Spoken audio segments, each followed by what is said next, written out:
எல்லாருக்கும் வணக்கம். நம்ம வந்து இன்னைக்கு முக்கியமாக அபிநயத்தில் அதிகமாக நம்ம பேசுகிற வார்த்தை நாட்டியத்தில்னு பார்த்தா ஒரு பாமரனுக்கு கூட ரொம்ப தெரிகிற வார்த்தையாக இருக்கிறது பரதநாட்டியமாக நவரசம். அந்த ரசம் அப்படிங்கிறது உடனே தெரியும். ஸ்ருங்காரம், ஹாஸ்யம், கருணை, ரௌத்ரம்ன்றது ஒரு சினிமா பாடல்கள்லையும் பார்க்குறோம். மறைந்திருந்து பார்க்கும் மாதிரி ஒரு பாடல்லையோ இல்லை நம்ம இந்த ரசா தியரியை பற்றி அடிக்கடி டான்சர்ஸ் பேசுகிறோம். ஆனால் நம்ம தமிழ் மொழியுடைய தொன்மையில் ஆழத்தில் இந்த இந்த கொள்கைகள், இந்த கோட்பாடுகள் ஒரு விஷயத்தை எதிராளிக்கு எடுத்துக்கிட்டு போகிறத பற்றினது தான் அபிநயம். இந்த அபிநயம் அல்லது உணர்வு நிலைகள் பற்றி தமிழில் என்ன இருக்குது அப்படின்னு பார்க்கும் பொழுது தான் நமக்கு தொல்காப்பியம் கை கொடுக்குது. தொல்காப்பியத்தில் இருக்கிற மெய்ப்பாட்டியல் கை கொடுக்குது.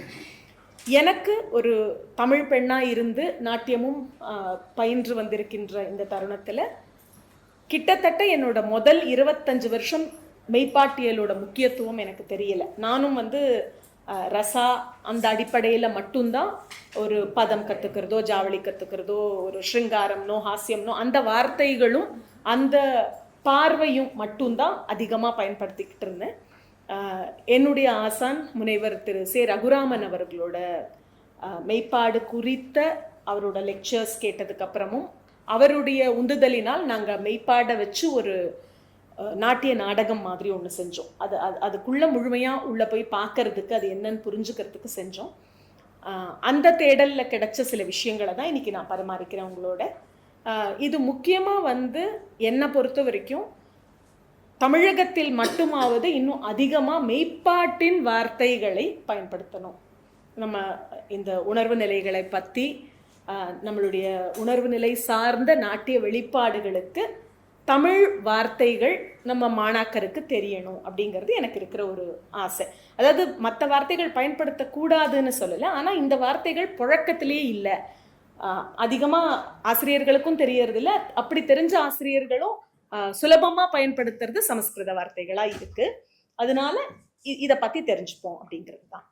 இப்போ தொல்காப்பியத்தில் மெய்ப்பாட்டியல் அப்படிங்கிற பகுதியில், ஸோ மெய்ப்பாட்டியல் அப்படிங்கிற பகுதியில் தொல்காப்பியர் வந்து நாட்டியத்துக்காகவோ நாடகத்துக்காகவோ அதை செய்யலை.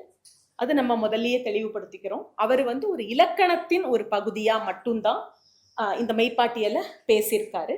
அந்த இலக்கண நூலில் இருக்கின்ற மெய்ப்பாட்டியல் அப்படிங்கிற பகுதியில் அவர் வந்து அதை ஒரு அணி இலக்கணத்தின் ஒரு ஒரு பகுதியாக சொல்றாரு. எப்படி ஒரு பொருளை முன்னிறுத்தி எடுத்து செல்லும் பொழுது உணர்வு நிலைகளை எப்படி நம்ம புரிஞ்சுக்கிறது, மனுஷ மனசை எப்படி புரிஞ்சுக்கிறது, இதை வந்து நம்ம ஒரு உளவியல் ரீதியா அவர் பண்ணியிருக்கிற ஒரு பெரிய ஆராய்ச்சி, ஒரு பெரிய பங்களிப்புன்னு கூட எடுத்துக்கலாம். நம்ம வந்து உளவியலை, மனவியலை இன்னமும் கூட ஒரு மேலை நாட்டவருடைய ஒரு பெரிய கான்ட்ரிபியூஷன் அது அப்படிங்கிற மாதிரி நம்ம ரொம்ப பெருமையா பார்க்கிறோம்.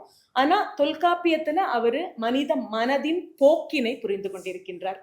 அதை அவர் வந்து ரொம்ப தெளிவா முன்னிறுத்திருக்கிறாருன்றது வந்து நமக்கு பெருமை மட்டும் இல்லை, நமக்கு அதை முக்கியமா நம்ம பாதுகாக்க வேண்டிய ஒரு விஷயம் அது. ஏன்னா என்னைக்கோ நம்ம மண்ணில் சொல்லப்பட்டிருக்கிற விஷயம் அது அப்படிங்கிறத நம்ம தெரிஞ்சுக்கிறோம். இந்த மெய்ப்பாட்டியல் தொல்காப்பியம் அப்படிங்கிறது வந்து 700 BCE அப்படின்னு சொல்றாங்க. அந்த காமன் எரால 700, சிலர் 600, 500ன்னு அது குறைஞ்சிக்கிட்டே போகுது. ஸோ குறைஞ்சபட்சம் 1500, 2000 வருடங்கள் அப்படின்ற மாதிரி நமக்கு அதனுடைய தொன்மை கிடைக்குது. இப்ப இந்த மெய்ப்பாட்டியல்ல நான் ரொம்ப இலக்கணத்துக்குள்ள போக போறது இல்லை. நமக்கு நாட்டியம் பயிலும், நாட்டியம் பயிற்றுவிக்கும், நாட்டியம் பால் ஆர்வம் கொண்டிருக்கும் நமக்கு இது எந்த விதத்துல முக்கியம் அப்படின்றத மட்டும் நம்ம எடுத்து அதை ரசா தியரியில இருக்கிற ஸ்ருங்காரம், ஹாஸ்யம் அதோட ஒப்பிட்டு என்ன புரிதலுக்குள்ள நம்ம வரோம் அப்படிங்கறத தான் நம்ம பண்ண முயற்சி பண்ண போறோம். ஸோ இந்த மெய்ப்பாட்டியல்ல வந்து முக்கியமா தொல்காப்பியத்திலேயே தொல்காப்பியர் எடுத்து வைக்கிற 2 விஷயம் அகமும் புறமும்.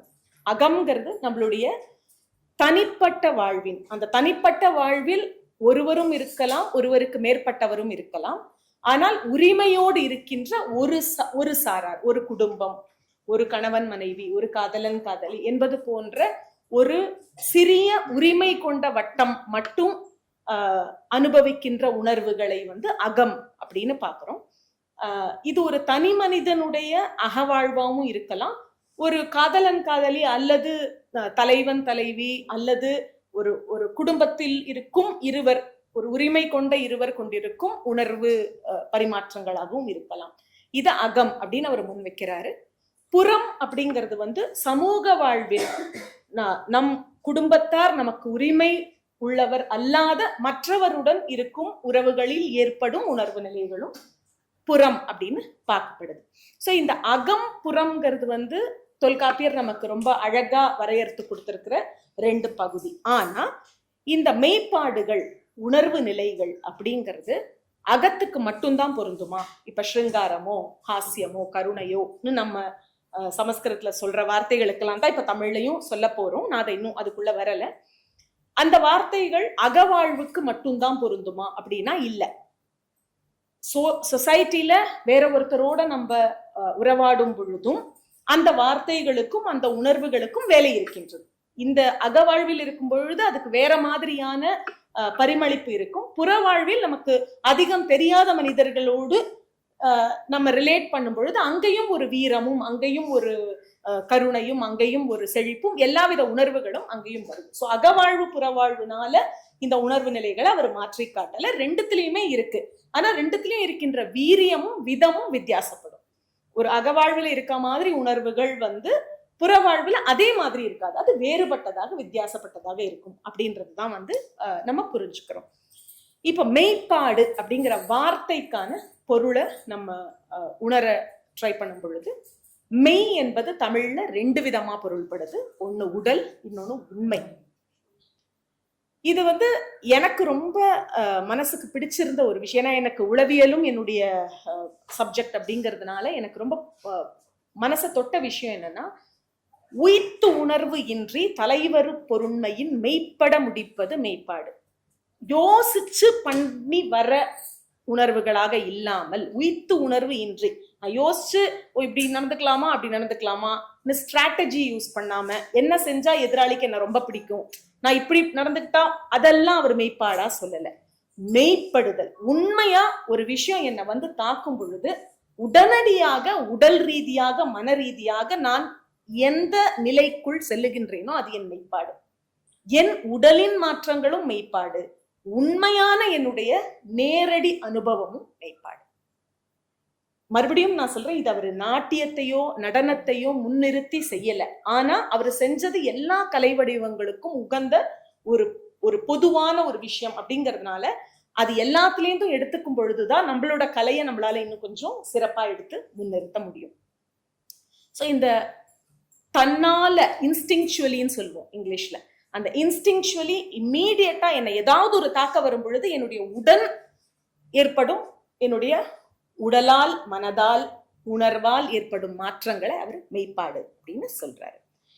இதுல அவர் வந்து முக்கியமா 3 விஷயம் நமக்கு முன்னிறுத்துறாரு.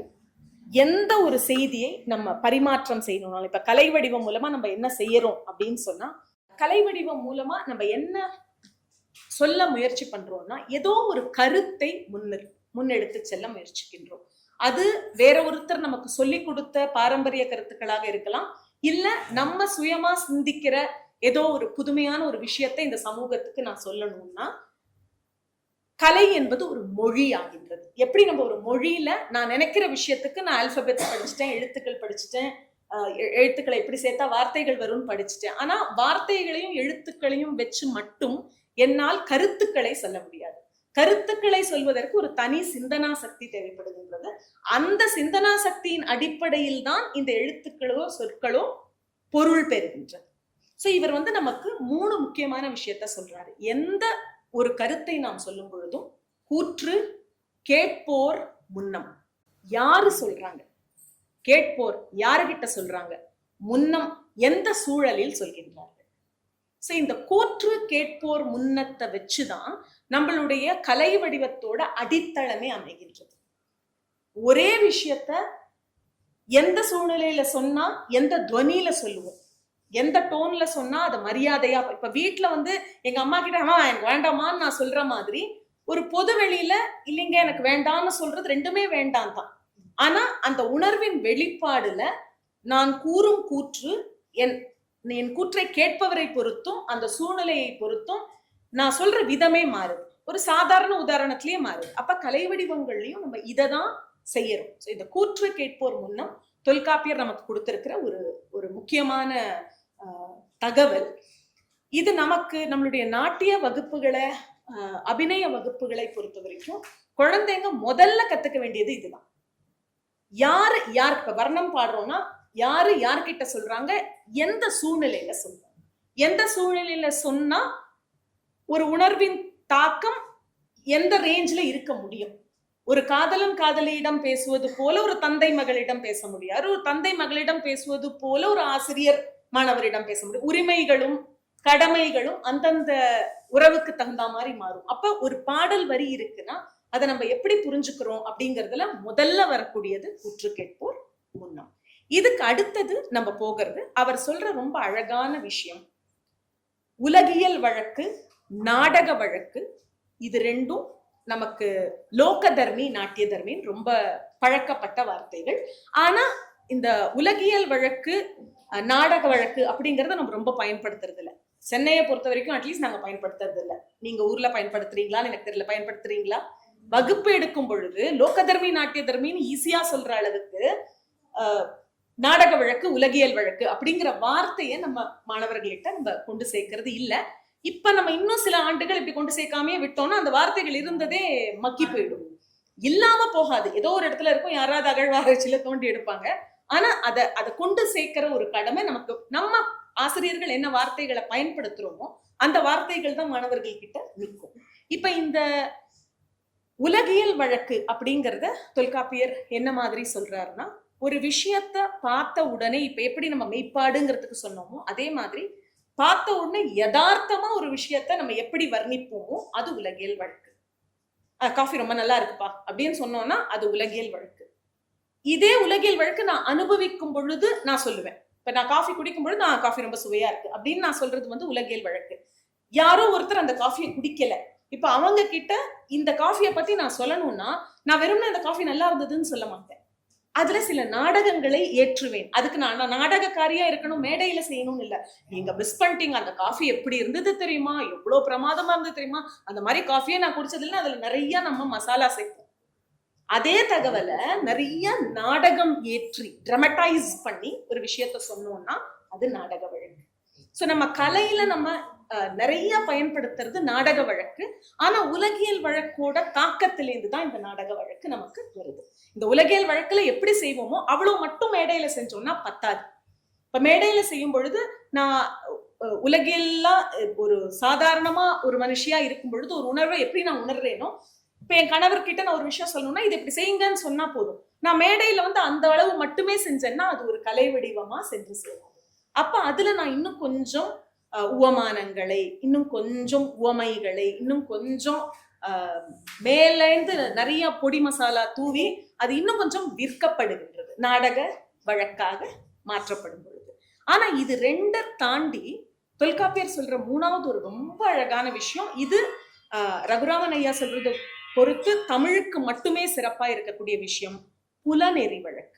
இந்த புலனெறி வழக்கு அப்படிங்கிறது நம்ம வாயால எதுவுமே சொல்லாம, ஆனா ஒருத்தரோட கோவமோ ஒருத்தருடைய மகிழ்வோ ஒருத்தருடைய தன்மையோ நமக்கு உடல் வழியா அவர்களுடைய புலன்கள் வழியா வெளிப்படுவது.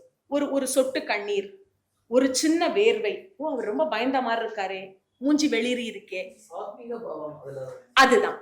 இப்ப எனக்கு என்னன்னா அழகா சொன்னீங்க, இப்ப சாத்விக பாவம் அதுதான் நமக்கு தெரியற அளவுக்கு புலனெறி வழக்கு அதுதான்றத நம்ம கொண்டு போகணுன்ற ஆசையில தான் நான் இந்த பரிமாற்றத்தை பண்றேன். ஏன்னா இதுல நிறைய விஷயம் உங்களுக்கு ஆல்ரெடி நம்ம பண்ணிட்டே இருக்கிறது தான். ஆனா வார்த்தைகளாக நம்ம இன்னும் கொஞ்சம் தமிழ் வார்த்தைகளும் சேர்த்து சொல்லும் பொழுது நமக்கும் அந்த புரிதல் இன்னும் அதிகம் இருக்கும். ஏன்னா நம்ம மொழியில நம்ம பேசும்பொழுது நமக்கு அதுல ஆளுமை இன்னும் கொஞ்சம் அதிகம் இருக்கும். கேட்கிற பிள்ளைங்களுக்கும் ஓ இதை பத்தி தான் சொல்றாங்களா, எனக்கு புரியுது அப்படின்னு இருக்கும். இல்லைன்னா இந்த சாத்விக பாவம்னா என்ன, விபாவம்னா என்னன்னு எப்ப பாரு அதுக்குள்ள நம்ம பிச்சுக்கிட்டே இருக்கிறத விட புலன் அறி வழக்கு, அந்த புலன்கள் ஐம்புலன்கள் அது வழியாவே நமக்கு தெரிஞ்சிடும். அந்த ஒரு ஒரு ஒரு கடைக்கண் பார்வையோ இல்ல ஒரு கருணை பார்வை, அந்த பார்வை மட்டுமே, அங்க எந்த வார்த்தைகளுக்குமே இடம் இல்லாமல். அப்ப இது மெய்ப்பாடோட ரொம்ப நெருங்கிய தொடர்புடையதா இருக்கு. ஏன்னா அத வார்த்தையா மாத்தும் பொழுது கூட அதுல சில கலப்படங்கள் ஏற்பட்டு விடலாம். நீ வார்த்தையாவே சொல்லல, அத காட்டுற அந்த திக்குறுதல்லயே உன்னோட முகம் வெளிறதுலயோ இல்ல உன்னுடைய கண் சிவப்பதிலையோ அதுலயே ஒரு உணர்வை நம்மளால காமிக்க முடியுது அப்படிங்கிறது தான் புலனெறி வழக்கு. இந்த 3 வழக்குகளையும் அவர் சொல்லுகின்றார்.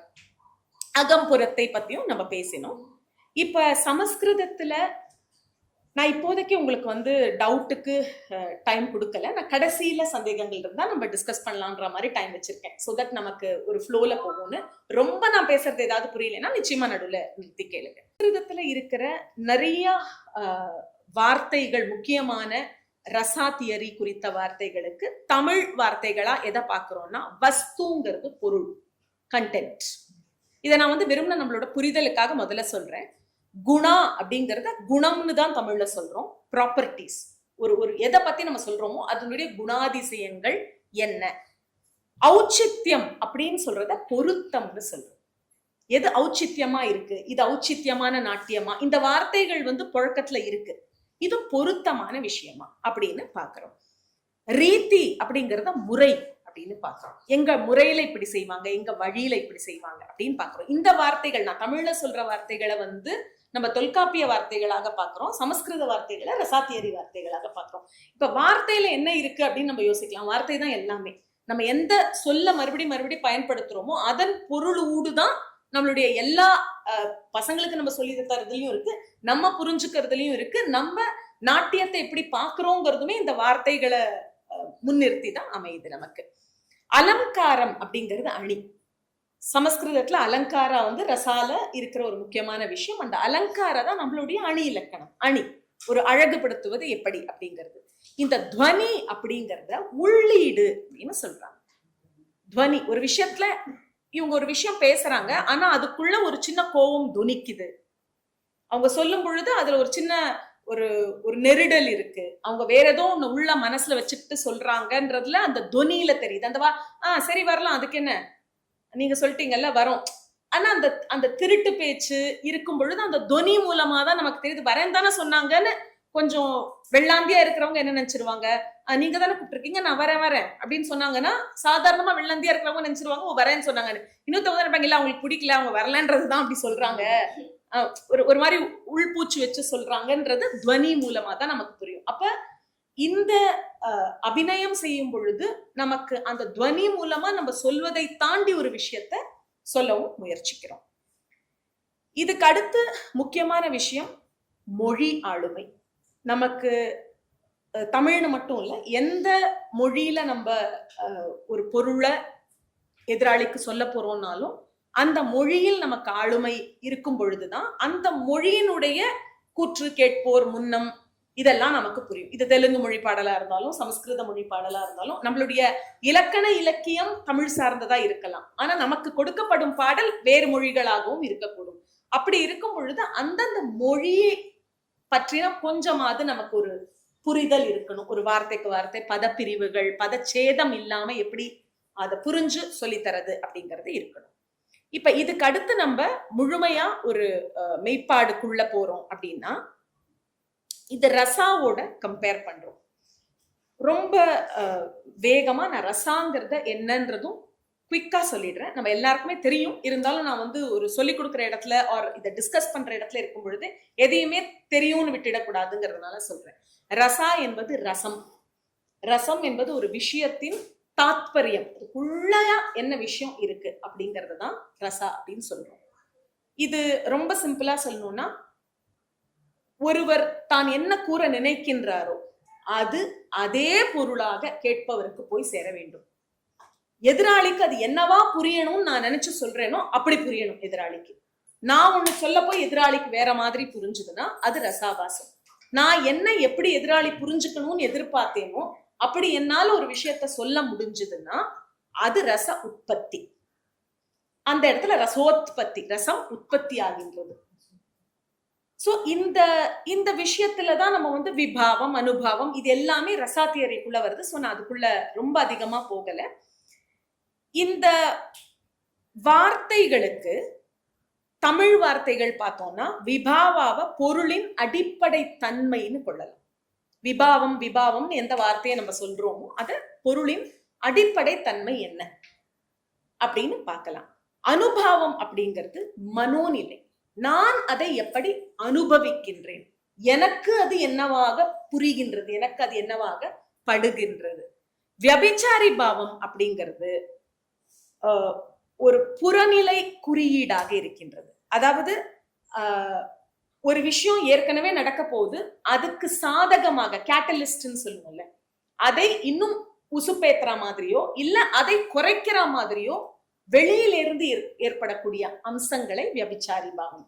வந்து வந்து போகின்ற இப்ப ஒரு காதலில் இருக்கும் ஒரு காதலிக்கு சில நேரத்தில் கோபமும் வருகின்றது. ஆனா அந்த கோபத்துக்கு காதல் தான் காரணம். சோ அவ கோபமா இருக்கான்னு புரிஞ்சுக்கிறத விட அவ காதல் நிலையில இருக்கா அப்படின்னு அந்த காதலின் ஆழத்தினால்தான் அவளுக்கு அந்த கோபம் வருது. அப்ப இந்த வியபிச்சாரியில அந்த கோபம்ங்கிறது ஒரு வந்து போற ஒரு டிரான்சியன்ட் இமோஷனா இருக்கு. வேற ஏதோ ஒரு விஷயம் அவளுக்கு கோபத்தை ஏற்படுத்துது. ஆனா அதனுடைய அடிநாதம் என்னவா இருக்குன்னா அவளுக்கு இருக்கின்ற பற்றும் காதலுமா இருக்கின்றது. இந்த ஸ்தாயி பாவா அத வந்து குறிப்பு அப்படின்னு புரிஞ்சுக்கிறோம். ஒரு விஷயத்துடைய குறிப்பு என்ன அப்படிங்கிறது தான். ஒரு வர்ணத்துல ஸ்தாயி இருக்கணும், வர்ணத்துல ஸ்தாயி இருக்கணுங்கிறது நம்ம பொதுவா பயன்படுத்துற வார்த்தை. குறிப்பு இருக்கணும். என்ன எதை குறிக்கின்றது, எதை முன்னிறுத்தி இது செய்யப்படுகின்றது, என்னவாக அந்த நாயகி இருக்கின்றாள், அந்த தலைவியை நாம் என்னவாக காண்பிக்கின்றோம், இதெல்லாம் சொல்றது குறிப்பு. இப்ப நம்ம முழுமையா மெய்ப்பாடுக்குள்ள நுழையிறோம். இப்போ மெய்ப்பாடுடைய 8 என்னென்னு குவிக்கா யாராவது சொல்ல முடியுமா? யாருக்காவது அது மனனமா வரிசையா சொல்ல முடியுமா? சொல்ல முடியலன்னா பரவாயில்ல, சொல்ல முடிஞ்சா நீங்க சொல்லக்கூடாது சார். இப்ப நமக்கு சமஸ்கிருத வார்த்தைகள் வருது. நான் கேட்கறது தமிழ்ல என்ன வார்த்தை? நகையே அழுகை. இது நம்மளா வச்சிருக்கிற பேர், நம்மளா அதுக்கு கொலோக்கியலா இப்படி வேணா சொல்லலாம். எனக்கு என்ன ஆசைன்னா எல்லா ஆசிரியர்களும் இந்த வார்த்தைகளை பயன்படுத்த ஆரம்பிக்கும். நகையே அழுகை, இளிவரல் மருட்கை, அச்சம் பெருமிதம், வெகுளி உவகை, அப்பால் எட்டே மெய்ப்பாடு என்பர். இல்ல, நான் ஒன்னொன்னுக்கா வரேன்.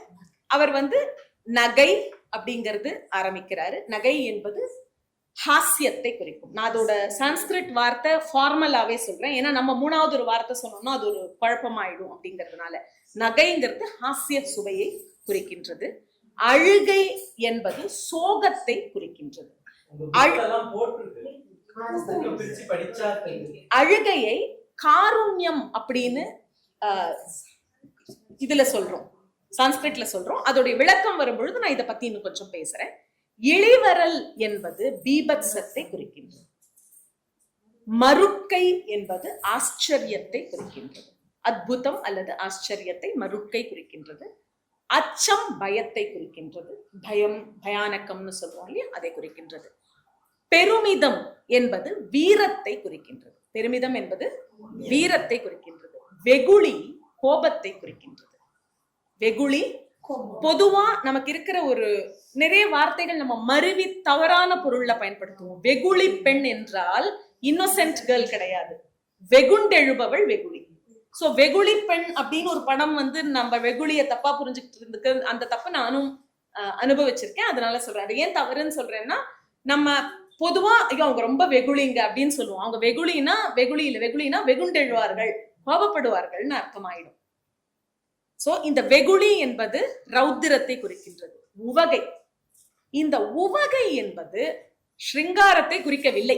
மிச்சம் இருக்கிறது ஸ்ருங்காரம் தான். இப்ப சொன்ன அண்ட் சாந்தத்தை ஒரு ரசமா நம்ம பார்க்கல, அது என்னன்றதும் நான் அடுத்தது விளக்குறேன்.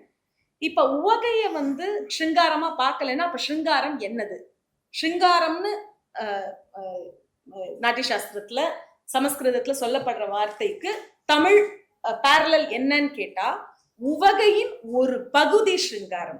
இது வந்து மெய்ப்பாட்டுல என்ன அழகா சொல்லப்பட்டிருக்குன்னா, உவகைங்கிறது ஒரு சந்தோஷமான நிலை, ஸ்டேட் ஆஃப் ஹாப்பினஸ். இந்த ஸ்டேட் ஆஃப் ஹாப்பினஸ் ஒரு காதலினால் மட்டும்தான் ஏற்படுமா அப்படின்னா நம்ம வயசுல இருக்கிற எல்லாருக்குமே தெரியும், இல்ல நிறைய விஷயத்துக்கு வாழ்க்கையில சந்தோஷமா இருக்கும். அப்ப அது எல்லாத்தையுமே அவர் உவகைக்குள்ள கொண்டு வராரு. முதல்ல அவர் சொல்றது செல்வம். செல்வம், மணி. எனக்கு பேங்க் பேலன்ஸ்ல ஒரு 10 ரூபாய் எக்ஸ்ட்ரா திடீர்னு எனக்கு தெரியாம வந்துருச்சுன்னா கூட ஒரு சின்ன உற்சாகம் வருது இல்ல, அதுவே உவகை தான். அப்படிப்பட்ட உவகை தான் காதலில் வருவதும். காதல் உவகைக்கான ஒரு பகுதி. ஆனா அடிப்படை பார்த்தோம்னா என்னெல்லாம் எனக்கு சந்தோஷம் கொடுக்கும்? காசு சந்தோஷம் கொடுக்கும், சுவை சந்தோஷம் கொடுக்கும், நல்ல சாப்பாடு, நல்ல டேஸ்டி ஃபுட். என்ன நல்ல பசி இருக்கும்போது நமக்கு ரொம்ப பிடிச்சவங்க நின்னா கூட நமக்கு அவங்கள பார்க்க வேண்டாம், சாப்பாடை பார்க்கணும். அப்பத்த தேவை அதுதான். அந்த உணவும் அதனுடைய சுவையும் தான் நமக்கு இன்பம் தரக்கூடியது. சோ இந்த உவகை அப்படிங்கறது ஸ்டேட் ஆஃப் ஹாப்பினஸ், இன்பம் தரும் விஷயங்கள் அப்படின்னு வச்சுக்கலாம். சோ செல்வம், புலன், புணர்வு, இந்த மூணாவது புணர்வு தான் ஸ்ருங்காரம். ஒரு இருவரின் மனங்கள் கூடும் பொழுது ஏற்படும் சந்தோஷம்ங்கிறது one of the reason for happiness. அது மட்டுமே ரீசன் ஃபார் ஹாப்பினஸ் அவர் சொல்லல.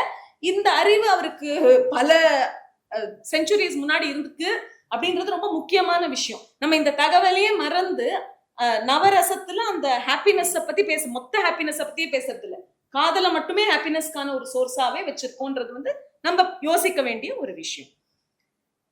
இப்போ ஒன்னொன்னுத்துக்கா நம்ம எக்ஸ்பிளைன் பண்ணி போக போறோம். இப்ப என்னோட குழந்தைங்க என்ன பண்ண போறாங்கன்னா, நாங்க இதை ஒரு ஒரு சின்ன நாடக வடிவுல பண்ணிருந்தோம்.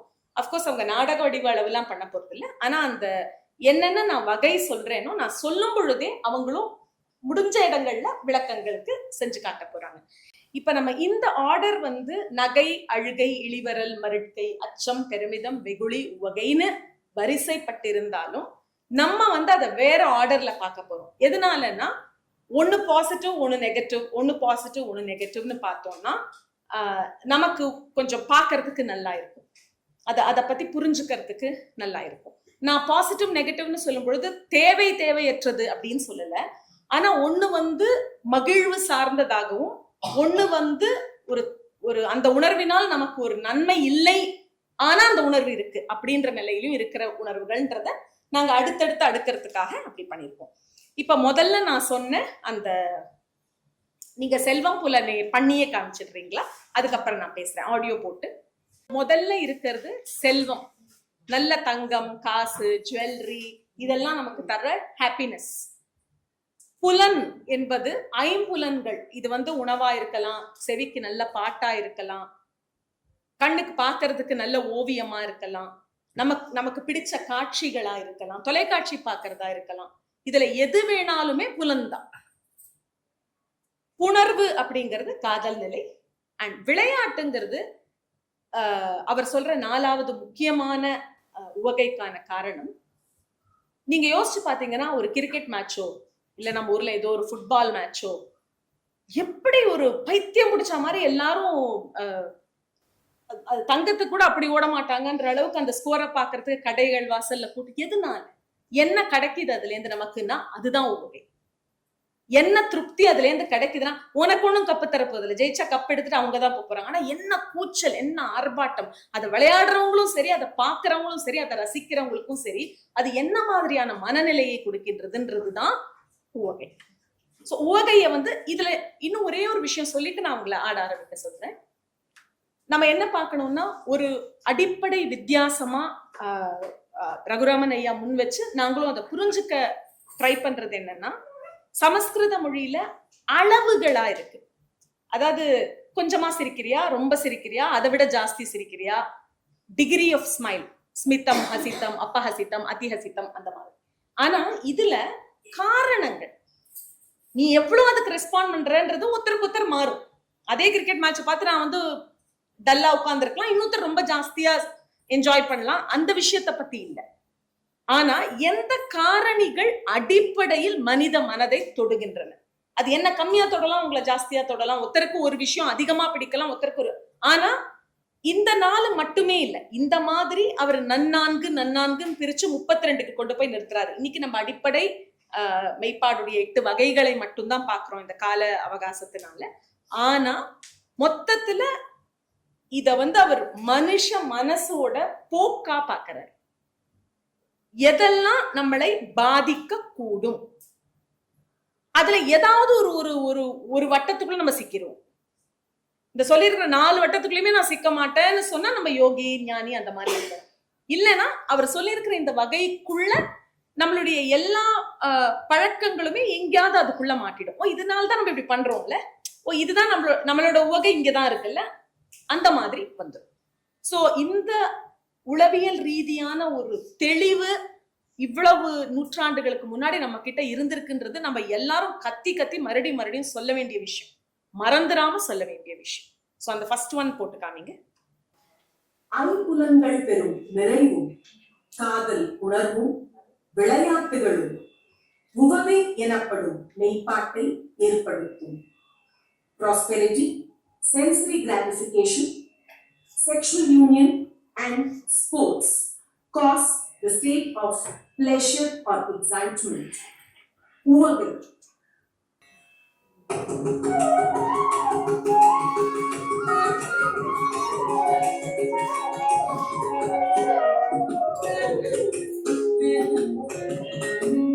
செல்வம்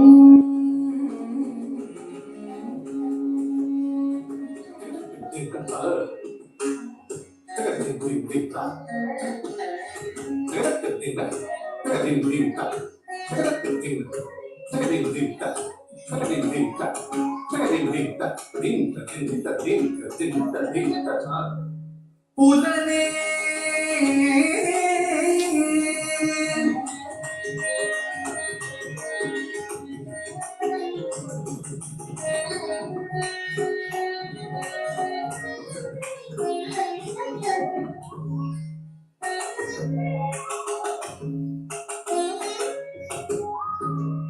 உணர்வு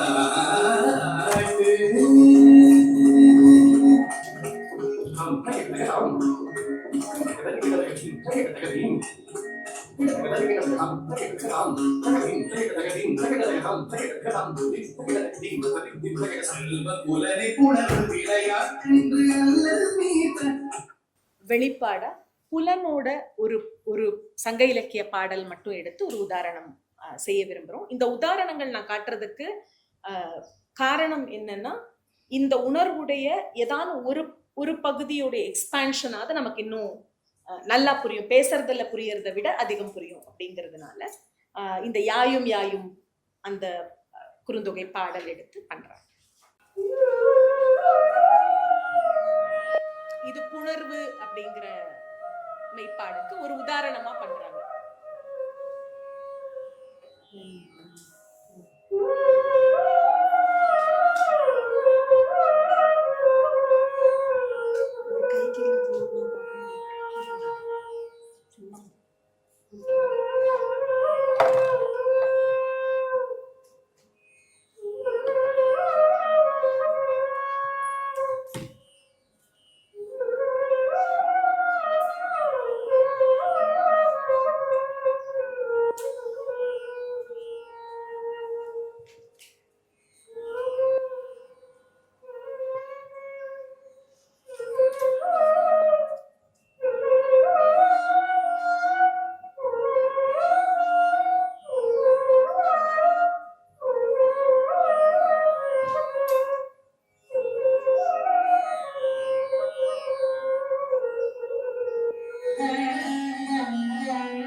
அன்புடை நெஞ்சம் தான்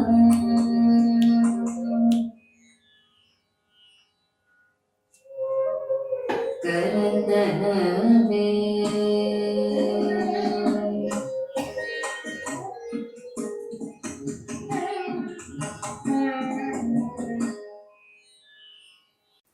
இதுக்கு இன்னொரு ஒரு குரூப்பும் இங்க பண்ணுவாங்க, அவங்க இன்னைக்கு இல்ல. ஸோ அந்த திருக்குறளோட விளக்கமா இன்னொரு குரூப்பும் சைட்ல பண்ணுவாங்க. இது அடிப்படையில வீரத்தை கல்வி மூலமாக காட்டக்கூடிய ஒரு பகுதியாக இதை நாங்க பண்ணியிருக்கோம். இப்போ நம்ம இதுக்கு அடுத்த பகுதிக்கு போறோம். அது அழுகை இல்லையா? நான் அந்த ஆர்டரும் கேட்டுக்கிறேன், இந்த ஆர்டர் இல்லாம. இந்த இடத்துல ஒரு முக்கியமான டிஸ்கஷன் என்னன்னா, காருண்யம், கருணை அப்படின்னு நம்ம ஒரு ரசா பண்றோம்.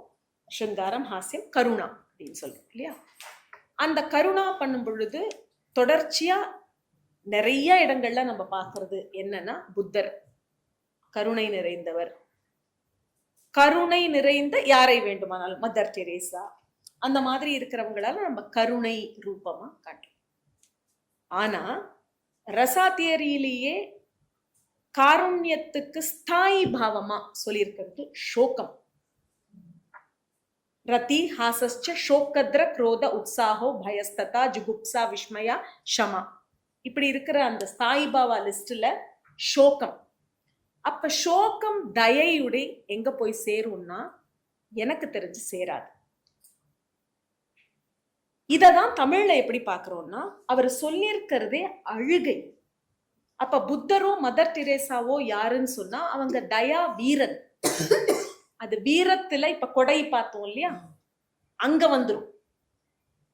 ஆனா தொடர்ச்சியா நம்ம நவரசா போஸ்டர் போட்ட அரங்கேற்றல் கார்டுல கூட புத்தர் கையில வச்சிருப்போம் கருணைக்கு. ஆனா காருண்யம் என்பது அழுகை, பிட்டி, தி ஸ்டேட் ஆஃப், அது தனக்கான அழுகையா இருக்கலாம், அல்லது ஏதோ ஒரு பெரிய பாரம் குறித்த அழுகையா இருக்கலாம். ஆனா அது நிச்சயமா ஒரு உயர்ந்த குணத்தோட சார்ந்த அந்த காருண்யம் கிடையாது. நம்ம காருண்யம்ங்கிற வார்த்தையை ரொம்ப ரொம்ப சுலபமா பயன்படுத்துறோம்.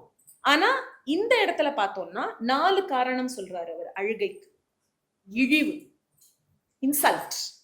முதல்ல நமக்கு அழுக வர விஷயம், என்ன போய் அப்படி சொல்லிட்டாங்க, என்ன போய் அவங்களுக்கு என்ன தெரியும் என்ன பத்தி, நான் என்ன செஞ்சிருக்கேன், அவங்களுக்கு என்ன எப்படி அவங்க அப்படி சொல்லலாம். சோ அழுகைக்கான முதல் காரணம் இன்சல்ட், இழிவு. என்னை இழிவுபடுத்திட்டாங்க, அந்த சபையில வச்சு என்ன அப்படி ஒரு வார்த்தை கேட்டுட்டாங்க, எனக்கு கண்ணெல்லாம் பொத்துக்கிட்டு. ஆனா அதுக்குள்ள என்ன கலந்துருக்கு? கோபம் கலந்துருக்கு. நான் சொன்னேன் இல்லையா, ஒரு உணர்வு வரும் பொழுது எப்பவுமே இன்னொரு உணர்வோடைய துணை அதுக்கு தேவைப்படும். தனித்து எந்த உணர்வுமே இயங்க முடியாது. ஏன்னா நம்ம எல்லாருமே ஒருத்தரோட இருக்கிற உறவு முறைகள்னால மட்டும்தானே நம்மளுடைய உணர்வுகளும் ஒரு வெளியில வரதே அதனால தானே. இப்ப நம்ம தனிச்சு யாருமே இல்லாத ஒரு மயான காட்டுல தனியா இருந்தோம்னா நம்ம எப்படி இருப்போமான்னு கேட்டா அப்படி இருக்க முடியுமானே தெரியல. மொத்தத்துல நம்மளுடைய மனதின் குழப்பங்களோ, நம்மளுடைய ஆழ்மனதின் எண்ணங்களோ, உணர்வுகளோ எல்லாமே சக மனிதனின் மற்ற உணர்வுகளை ஏதோ ஒரு விதத்துல அதை சார்ந்து இருக்கு. இப்ப முதல் காரணம் அழுகைக்கு இழிவு, இன்சல்ட். 2வது காரணம் இழவு. இழவு அப்படிங்கிறது நம்ம கொலோக்கியலா இழவு வீடுன்னு சொல்லுவோம் இல்லையா, அது இழவு. இழவு என்பது இழத்தல். ஏதான் ஒரு விஷயத்த திரும்ப பெற முடியாத மாதிரி இழந்து விட்டால் அழுமழுகை. தொலைஞ்சு போன அழுகல்ல, திரும்ப இதை நான் பெற முடியாது என்கின்ற அளவுக்கு எனக்கு ரொம்ப தேவைப்பட்டவங்களோட உயிர் போயிடுச்சு, இல்ல மானபங்கம். இழவு ரொம்ப ஒரு வேதனையான வலி. ஏன்னா அந்த இழவுகளுக்கு பதில் கிடையாது. இப்ப இழிவுக்கு ஏதோ ஒரு பாயிண்ட்ல பதில் கிடைச்சு நம்மளால திரும்பி வெளில வந்துட முடியும். அவன் என்ன சொல்றது, அவன் என்ன சொன்னாலும் நான் பாத்துக்கிறேன், இனிமே நான் தைரியமா இருப்பேன், அவன் சொன்னதை நான் கேட்டாதானே எனக்கு பிரச்சனைன்னு ஏதோ அதுக்கு ஒரு சால்ஜாப்பு சொல்லி அந்த மனதினால் அதை விட்டு வெளியில வர முடியும். ஆனா இழவுக்கு பதிலே சொல்ல முடியாது. அதனாலதான் யாரையாவது இழந்தவர்கள் வாழ்நாள் ஃபுல்லா அழுவாங்க. அவங்களுடைய பிறந்த நாள், இறந்த நாள், எதை வேணா நினைச்சு அவங்க எதுக்கு வேணா அழுவாங்க. ஆனா அந்த அழுகையை பத்தி தான் அவரு இழவுல. நம்ம இன்னொன்னு என்ன கவனிக்க வேண்டியது இருக்குன்னா, அஃப்கோர்ஸ் நாங்களும் இந்த இந்த விஷயங்கள் இப்பதான் இவங்களும் கத்துக்கிறாங்க, நாங்களும் பரீட்சார்த்தமா ஒரு விஷயமா பண்ணிக்கிட்டே இருக்கோம். உண்மையில யோசிச்சு பார்த்தா இந்த 4 விதத்துமே அழுகதானாலும் 4த்தோட அழற விதமும் வேற. இப்ப 4மே பயம்னாலும் 4த்துக்கும் பயப்படுற விதம் வேற. 4மே பெருமிதம் வீரம் தான்னாலும் 4த்துக்கும் வீரம் நம் உடலை மனதை பாதிக்கும் விதம் வேற, அது வெளிப்படும் விதம் வேற. அப்ப 4மே ஒட்டுக்க ஒரு வார்த்தை பயம்ன்ற ஒரு வார்த்தைன்னா ஒரு அனிமலை பார்த்து பயப்படுறதும் ஒரு பாஸை பார்த்து பயப்படுறதும் ஒண்ணு இல்லை. அது ரெண்டுத்திலையும் நம்மளோட உணர்ற விதத்திலையும் வெளிப்படுத்துற விதத்திலையும் வித்தியாசம்.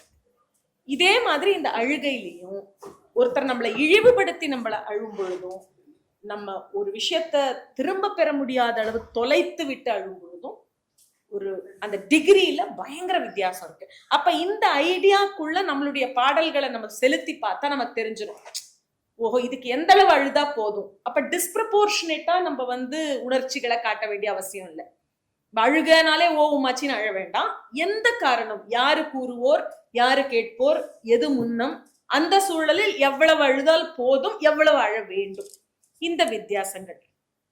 3வது அவர் சொல்றது எனக்கு மறுபடியும் ஒரு உளவியல் மனவியல் சார்ந்து ரொம்ப பிடிச்சிருந்த ஒரு விஷயம், அசைவு.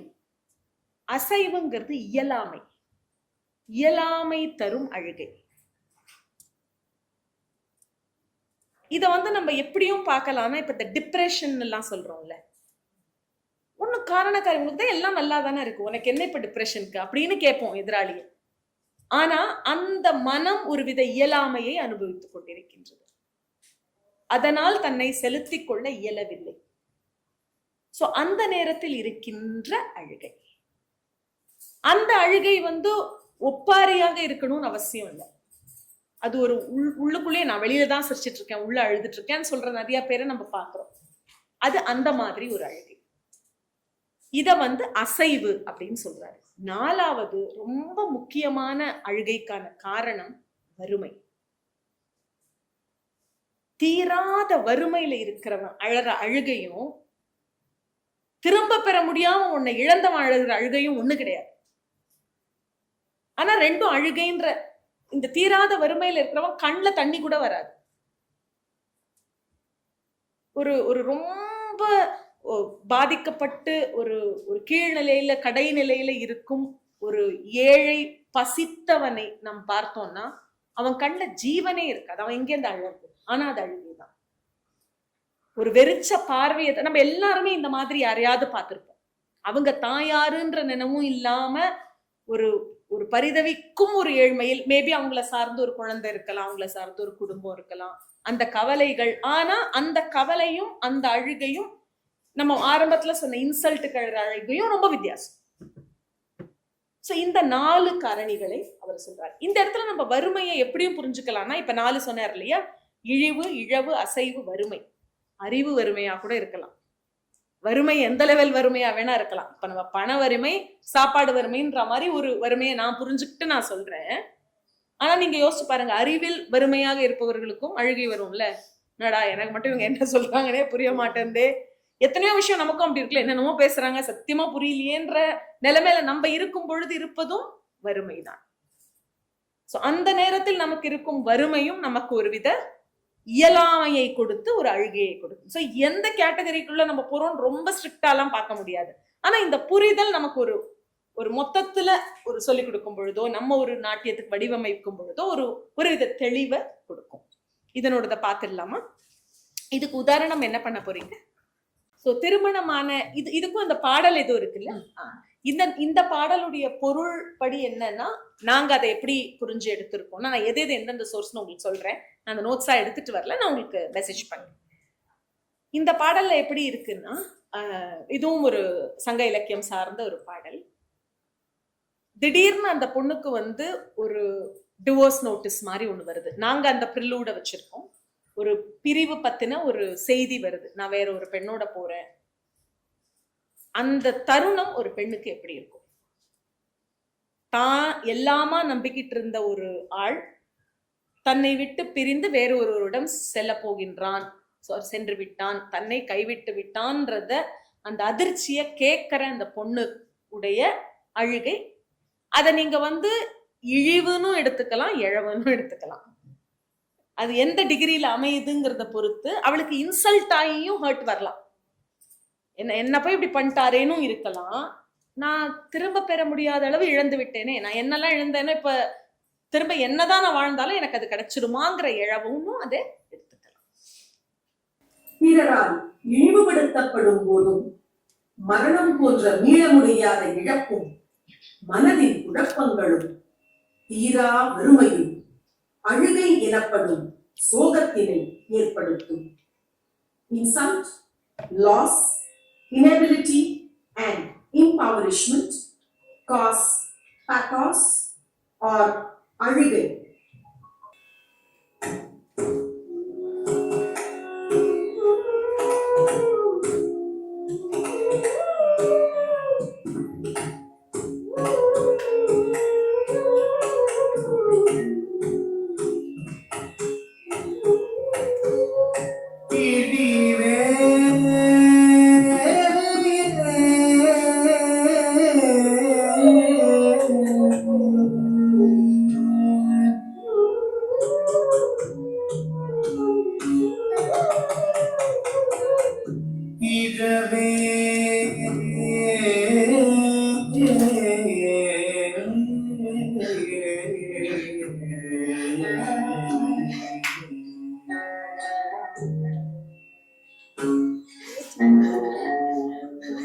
அசைவே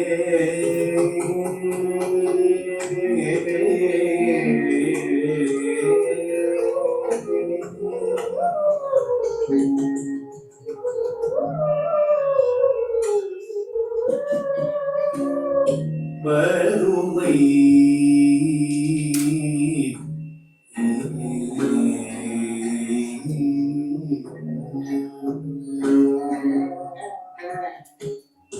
இழிவே இடவே அசைவே வறுமை விளைவில் கொள்கை அழுகை நான்கே. சென்டென்ஸை முடிஞ்சதும் ஆஃப் பண்ண சொன்னேன், குரவழியை பிடிக்காம.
பாடலுடைய பொருள்ல நோமென் நெஞ்சே அப்படிங்கிறதுக்கு ஐயா சொன்ன பொருள் என்னன்னா, நீ கலங்காதே மனமே, நீ நீ அழாத, நீ எவ்வளவு அழுதாலும் அவர் வரப்போறது இல்லை, நீ அழாத, நீ அழாதன்னு சொல்லி அவ ஆக்சுவலி அழறா. அமைதற்கு அமைந்த நம் காதலர் அமைவிலர் ஆகுதல் நோமென் நெஞ்சே. எனக்குன்னு இருந்த என் தலைவன் என்னுடையவனாக இல்லாமல் போய்விட்டான், ஆனால் மனமே நீ வருந்தாதேன்னு அவர் ரொம்ப வருத்தப்பட்டு சொல்றார்.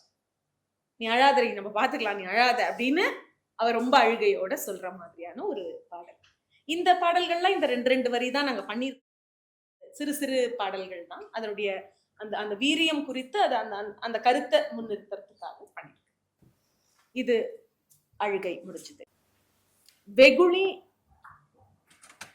நான் முன்னாடியே சொன்ன மாதிரி இன்னோசென்ஸ குறிக்கிற வார்த்தை இல்ல, வெகுண்டெழுதல், கோபம் படுதல் அப்படிங்கிற அந்த வெகுண்டெழுதல் அப்படிங்கறதுல இருந்து வர வார்த்தை வெகுளி. ஒருத்தன் வெகுண்டான்னு சொல்லுவோம்ல, அது கேட்ட உடனே அவன் வெகுண்டான்னா கோபப்பட்டான் அப்படின்னு எடுத்துக்கிறோம். ரௌத்ரம் அப்படின்னு இதை வந்து ரசால சொல்றோம். இதுக்கு சொல்லப்பட்டிருக்கிற 4 காரணிகளுமே ஆரம்பத்துல எனக்கு புரியறதுக்கு ரொம்ப நான் கஷ்டப்பட்டேன். இதுக்குதான் நான் ஐயாவை ரொம்பவே தொந்தரவு பண்ணேன். ஏன்னா எனக்கு அது நேரடியா புரியக்கூடிய ஒரு விஷயமா இல்லை. ஆனா நீங்களும் அதை பத்தி சிந்திச்சு பாருங்க, உங்களுக்கு புரியலாம்.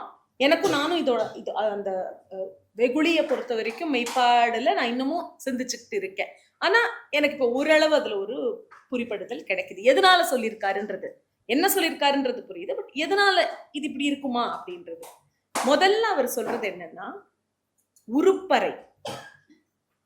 இப்போ நம்ம எப்படி கோபத்தை பொதுவா பார்ப்போம்னா, இப்ப கோபம்னா நான் போய் யாரையாவது வெட்டிடுவேன்றது கோபம்.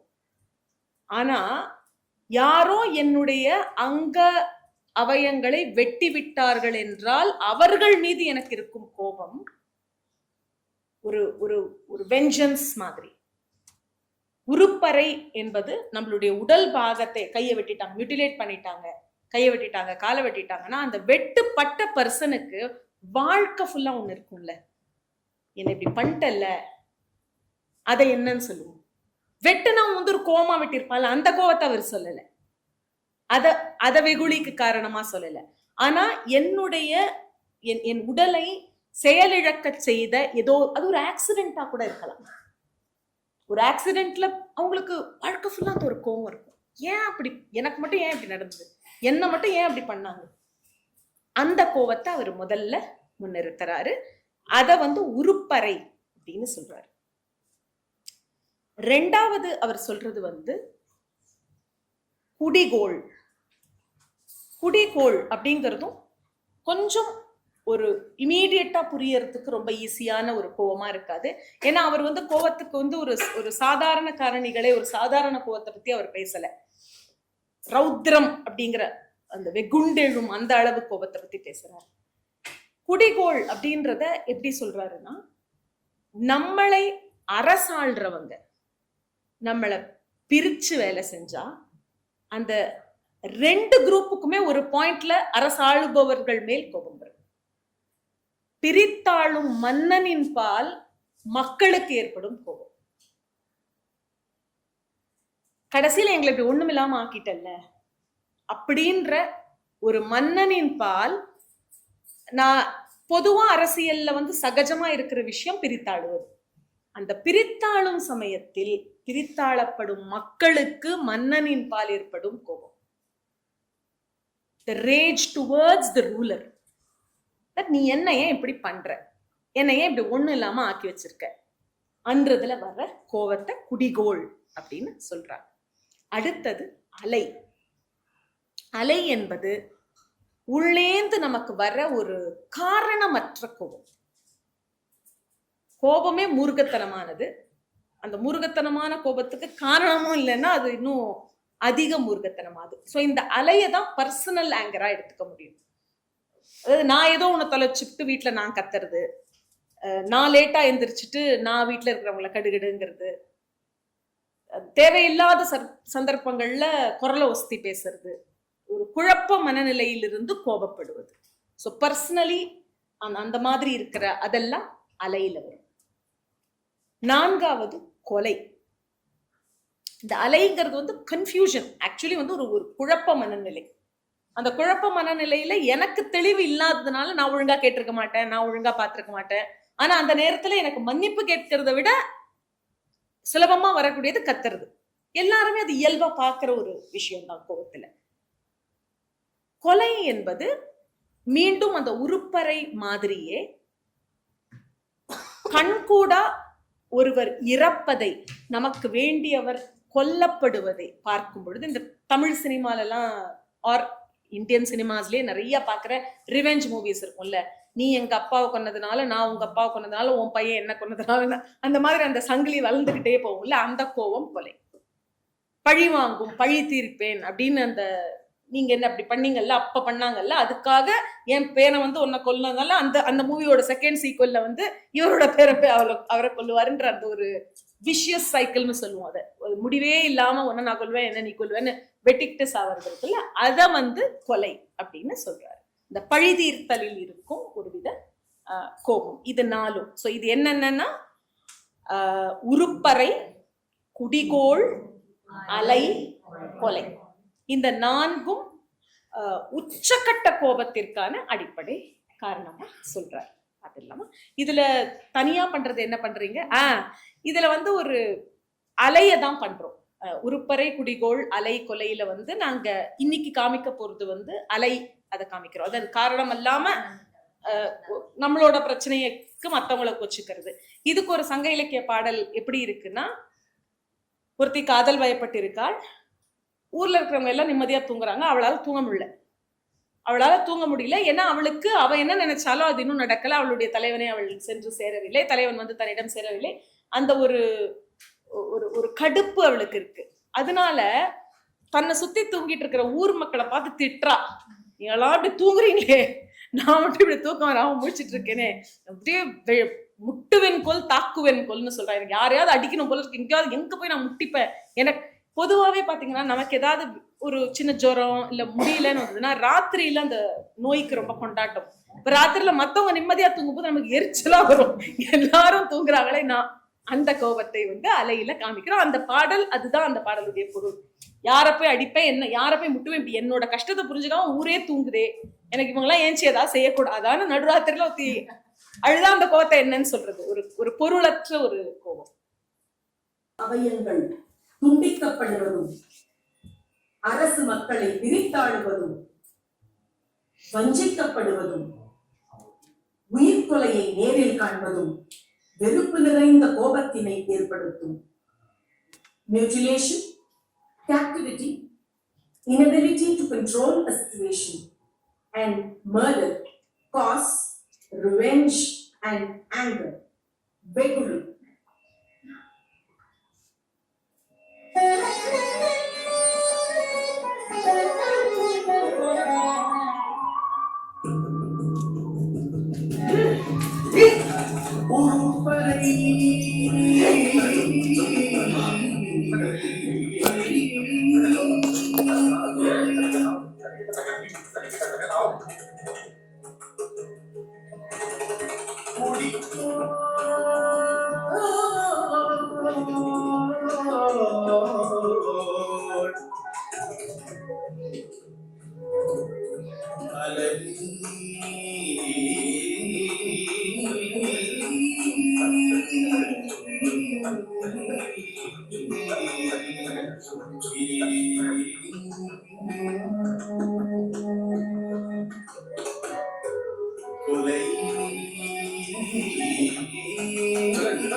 உருப்பறை, குடிகோள், அலை, கொலை என்ற வெறுப்பில் வந்த வெகுளி நான்கே.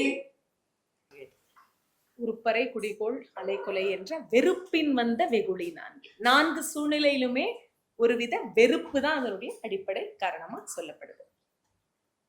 இதுக்கு அடுத்து நாம் போவது மருட்கை, அத்புதம்.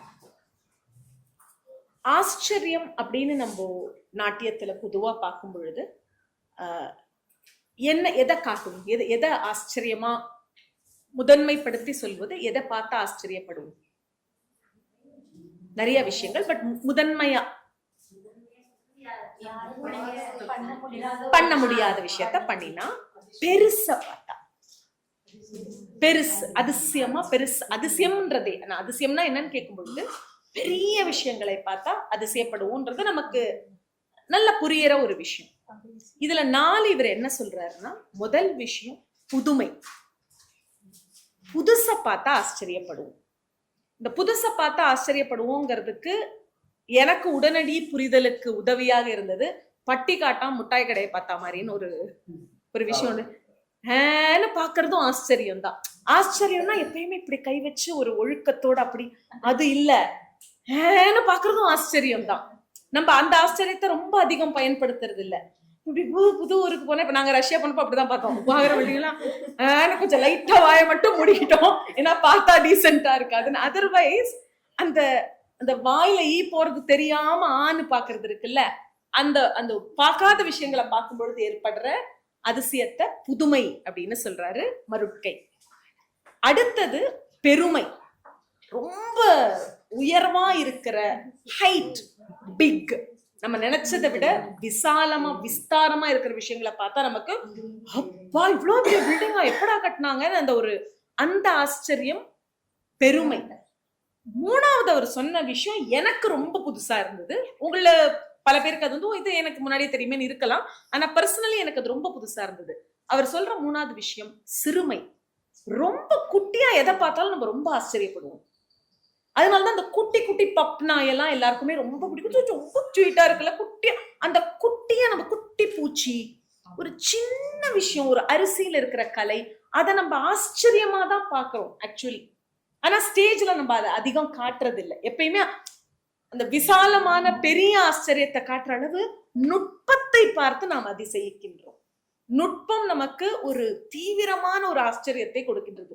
இத்தனோட விஷயத்துக்குள்ள ஒண்ணுமே இல்லை. அந்த மெமரி சிப்பு, இத்தனை டெராபைட்டு, நம்ம எல்லாம் வீடியோவே நமக்கெல்லாம் கிடைச்சது இல்லை. நம்ம நடனம் பயின்ற காலத்துல எல்லாம் என்ன மண்டையில ஏத்தி என்ன நோட்ல எழுதுறோமோ அவ்வளவுதான். இப்ப பசங்களுக்கு அத்தனையும் கையில 10 கேஜெட் 20 கேஜெட், அவங்க மட்டும் எவ்வளவு வேணா ஸ்டோர் பண்ணிட்டே போறாங்க. அந்த இத்தனோண்டு மெமரி கார்டுக்குள்ள இவ்வளவு வர்ணங்கள்லாம் இருக்கா, நாங்க உட்காந்து நோட்டா எழுதுவோமே. அந்த நுட்பமான விஷயங்களின் மீது நமக்கு இருக்கும் ஆச்சரியத்தை அவரு சிறுமைன்னு சொல்றாரு. சோ புதுமை, பெருமை, சிறுமை. 4வது ஆக்கம். நம்ம ஏதோ ஒரு ஊர்ல இருந்து வரோம்னு வச்சுக்கோங்க. இப்ப என் ஊருக்கு நான் ரொம்ப வருஷம் கழிச்சு சென்னையில இருந்துட்டு போறேன்னா, நம்ம ஊராயா இது இப்படி மாறி போச்சு. மாற்றம், ஆக்கப்பூர்வமான மாற்றம். இதெல்லாம் முன்னாடி இங்க கிடையவே கிடையாது. இங்க போய் ஒரு கடை வந்துருச்சு பாரு, இந்த ஊருக்கு போய் இவ்வளவு வந்துருச்சு பாரு. நம்ம ஊர்ல எவ்வளவு இருந்தாலும் நம்ம ஒத்துப்போம். ஆனா நம்ம வந்த கிராமத்துல இருந்தோ இல்ல நம்ம வந்த ஊர்ல இருந்தோ, இப்ப நான் நெய்வேலி போனேன்னா எனக்கு ரொம்ப ஆச்சரியமா இருக்கும். இதெல்லாம் இருக்கா, பரவாயில்லப்பா, மால் எல்லாம் வந்துருச்சு. அந்த நம்ம பார்க்காத ஒரு மாற்றம். இல்ல ரொம்ப நாள் கழிச்சு ஒருத்தரை பாத்துறோம்னா, ஏங்க இப்படி மாறி போயிட்டீங்க, இவ்வளவு காலம் மாறி இருக்கு, அதெல்லாம் நமக்கு ஞாபகமே வராது. என்னங்க டால் ஆயிட்டீங்க, என்னங்க ஷார்ட் ஆயிட்டீங்க, என்னங்க குண்டாயிட்டீங்க, என்னங்க ஒல்லி ஆயிட்டீங்கன்னு அந்த கேள்விகள் இருக்குல்ல, அதெல்லாம் அந்த மாற்றத்தை நம் மனது நம்ப மறுக்கின்றது. திடீர்னு இப்படி மாறிடுச்சு இந்த விஷயம், நான் இப்படி எதிர்பார்க்கலையே இத. அது தர ஆச்சரியம். புதுமை, பெருமை, சிறுமை, ஆக்கம். இது 4ம் நமக்கு மருட்கையை அளிக்கின்றது.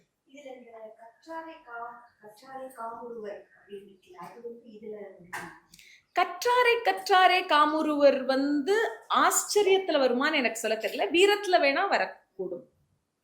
ஏன்னா படித்தவர்களுக்குத்தான் அந்த படிப்பின் அறிவின் மகிமை தெரியும். அப்ப யாரு அவங்கள படிச்சவங்க தான் படிச்சவங்களை மதிப்பாங்க. இப்ப படிக்காதவங்களுக்கு அவங்க என்ன படிச்சிருக்காங்கன்றது புரியாது. இப்ப நீங்க என்ன ஒரு யூனிவர்சிட்டி பேர் சொன்னாலும், என்ன ஒரு டிகிரி பேர் சொன்னாலுமே கூட, ஓரளவு அறிவு இருப்பவர்களுக்கு அதை விட அதிக அறிவு ஆச்சரியத்தையும் தரும், வீரத்தையும் தரும். 2 விதமாவும் வச்சுக்கலாம். அது ஒத்தொத்தருக்கு அது மாறுபடக்கூடும். இவ்வளவு படிச்சிருக்காங்களான்னு சொல்லலாம், சொல்லறதுக்கு வாய்ப்பு இருக்கு. புதியது, மிக பெரியது, மிக நுட்பமானது, எதிர்பாராதது, இவை மருட்கை எனும் அற்புதத்தை ஏற்படுத்தும். Novelty, magnificence, nuance and a productive transformation cause wonder. மருட்கை.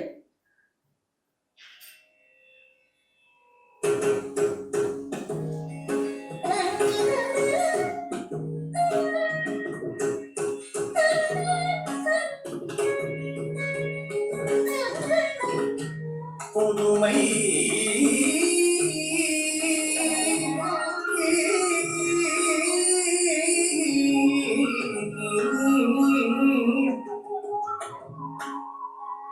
பெருமை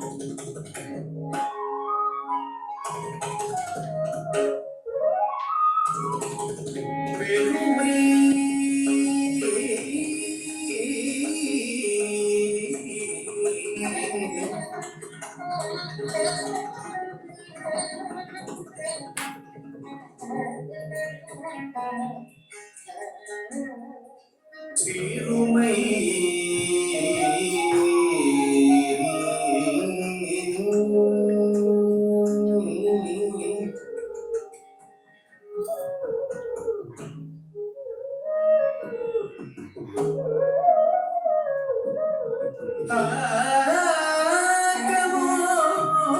ஆகமோடு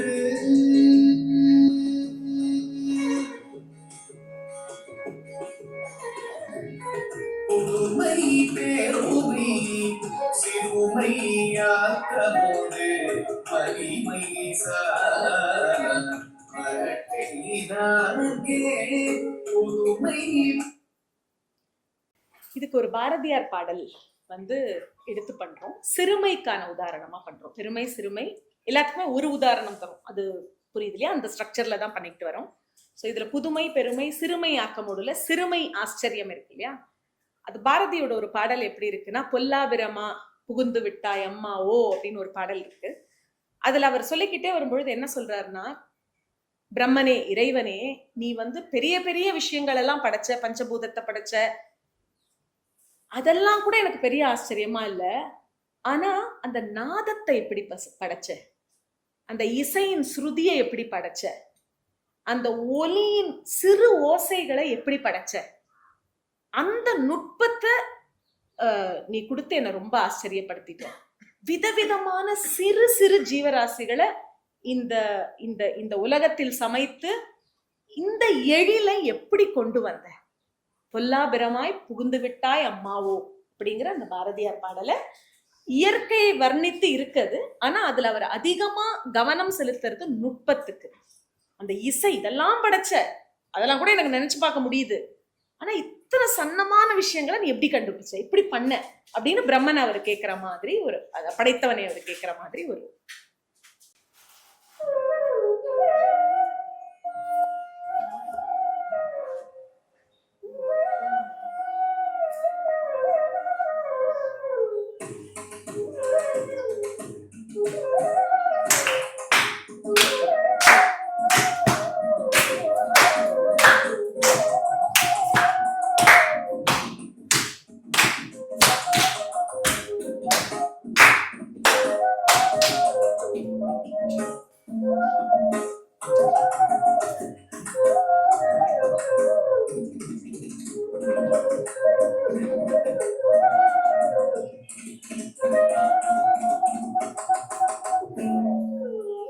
பொல்லாபிரமா புகுந்து விட்டாய் அம்மாவோ, காலம் படைத்தாய், கடப்பதிலா திக்கமைத்தாய், ஞானம் பலவிலும் நாடோறும் தாம் பிறந்து தோன்றி மறையும் தொடர்பா பல வனம் தாம் சான்ற உயிர்கள் சமைத்து விட்டாய். நான் முகனே, சால மிகப்பெரிய சாதனைகள் இதெல்லாம். காலமிசை நின்ற சமத்துரைக்க வல்லார் யார்? ஆனாலும் நின்ற அதிசயங்கள் யாவினுமே கானாமுதம் படைத்த காட்சி மிக விந்தையடா. காற்று நெடு வானம் கடலெல்லாம் விந்தையனில் பாட்டினை போல் ஆச்சரியம் பாரின் மிசை இல்லையடா. மூலங்களொத்து புதுமை தரல் விந்தையனில் நாதங்கள் சேரும் நயத்திற்கு நேராமோ. ஆசை தரும் கோடி அதிசயங்கள் கண்டதிலே ஓசை தரும் இன்பம் உவமையிலா இன்பம் என்றோ.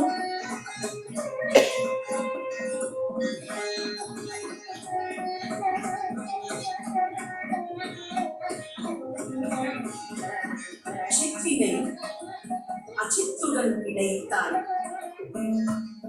அங்கு சேரும் ஐம்பூதத்து வியல் உலகம் அமைத்தாய். அத்தனை உலகமும் வர்ண களஞ்சியமாக பல பல நல் அழகுகள் சமைத்தாய். எத்தனை கோடி இன்பம் வைத்தாய்.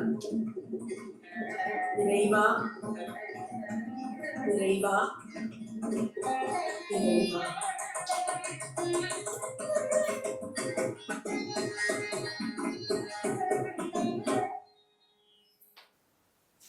இது மருட்கைக்கான 4 வகைகள். பாரதியின் ஆச்சரியம் ரொம்ப ஒரு வியத்தக ஆச்சரியம். ஏன்னா அவர் தொடாத பகுதிகளே இல்லைன்னு சொல்லலாம். ஆழ் மன சிந்தனைகள், மனப்பெண் அப்படிங்கிற பாடல்லேருந்து, உலகை விந்தையாக பார்ப்பதிலிருந்து, சக்தியிலிருந்து, பாரதி ஒரு திடீர்னு அந்த பாட்டுக்குள்ள போயிட்டேன். அடுத்தது நாம பார்க்கறது இளிவரல். இளிவரல் அப்படிங்கிறது பீபத்சம்.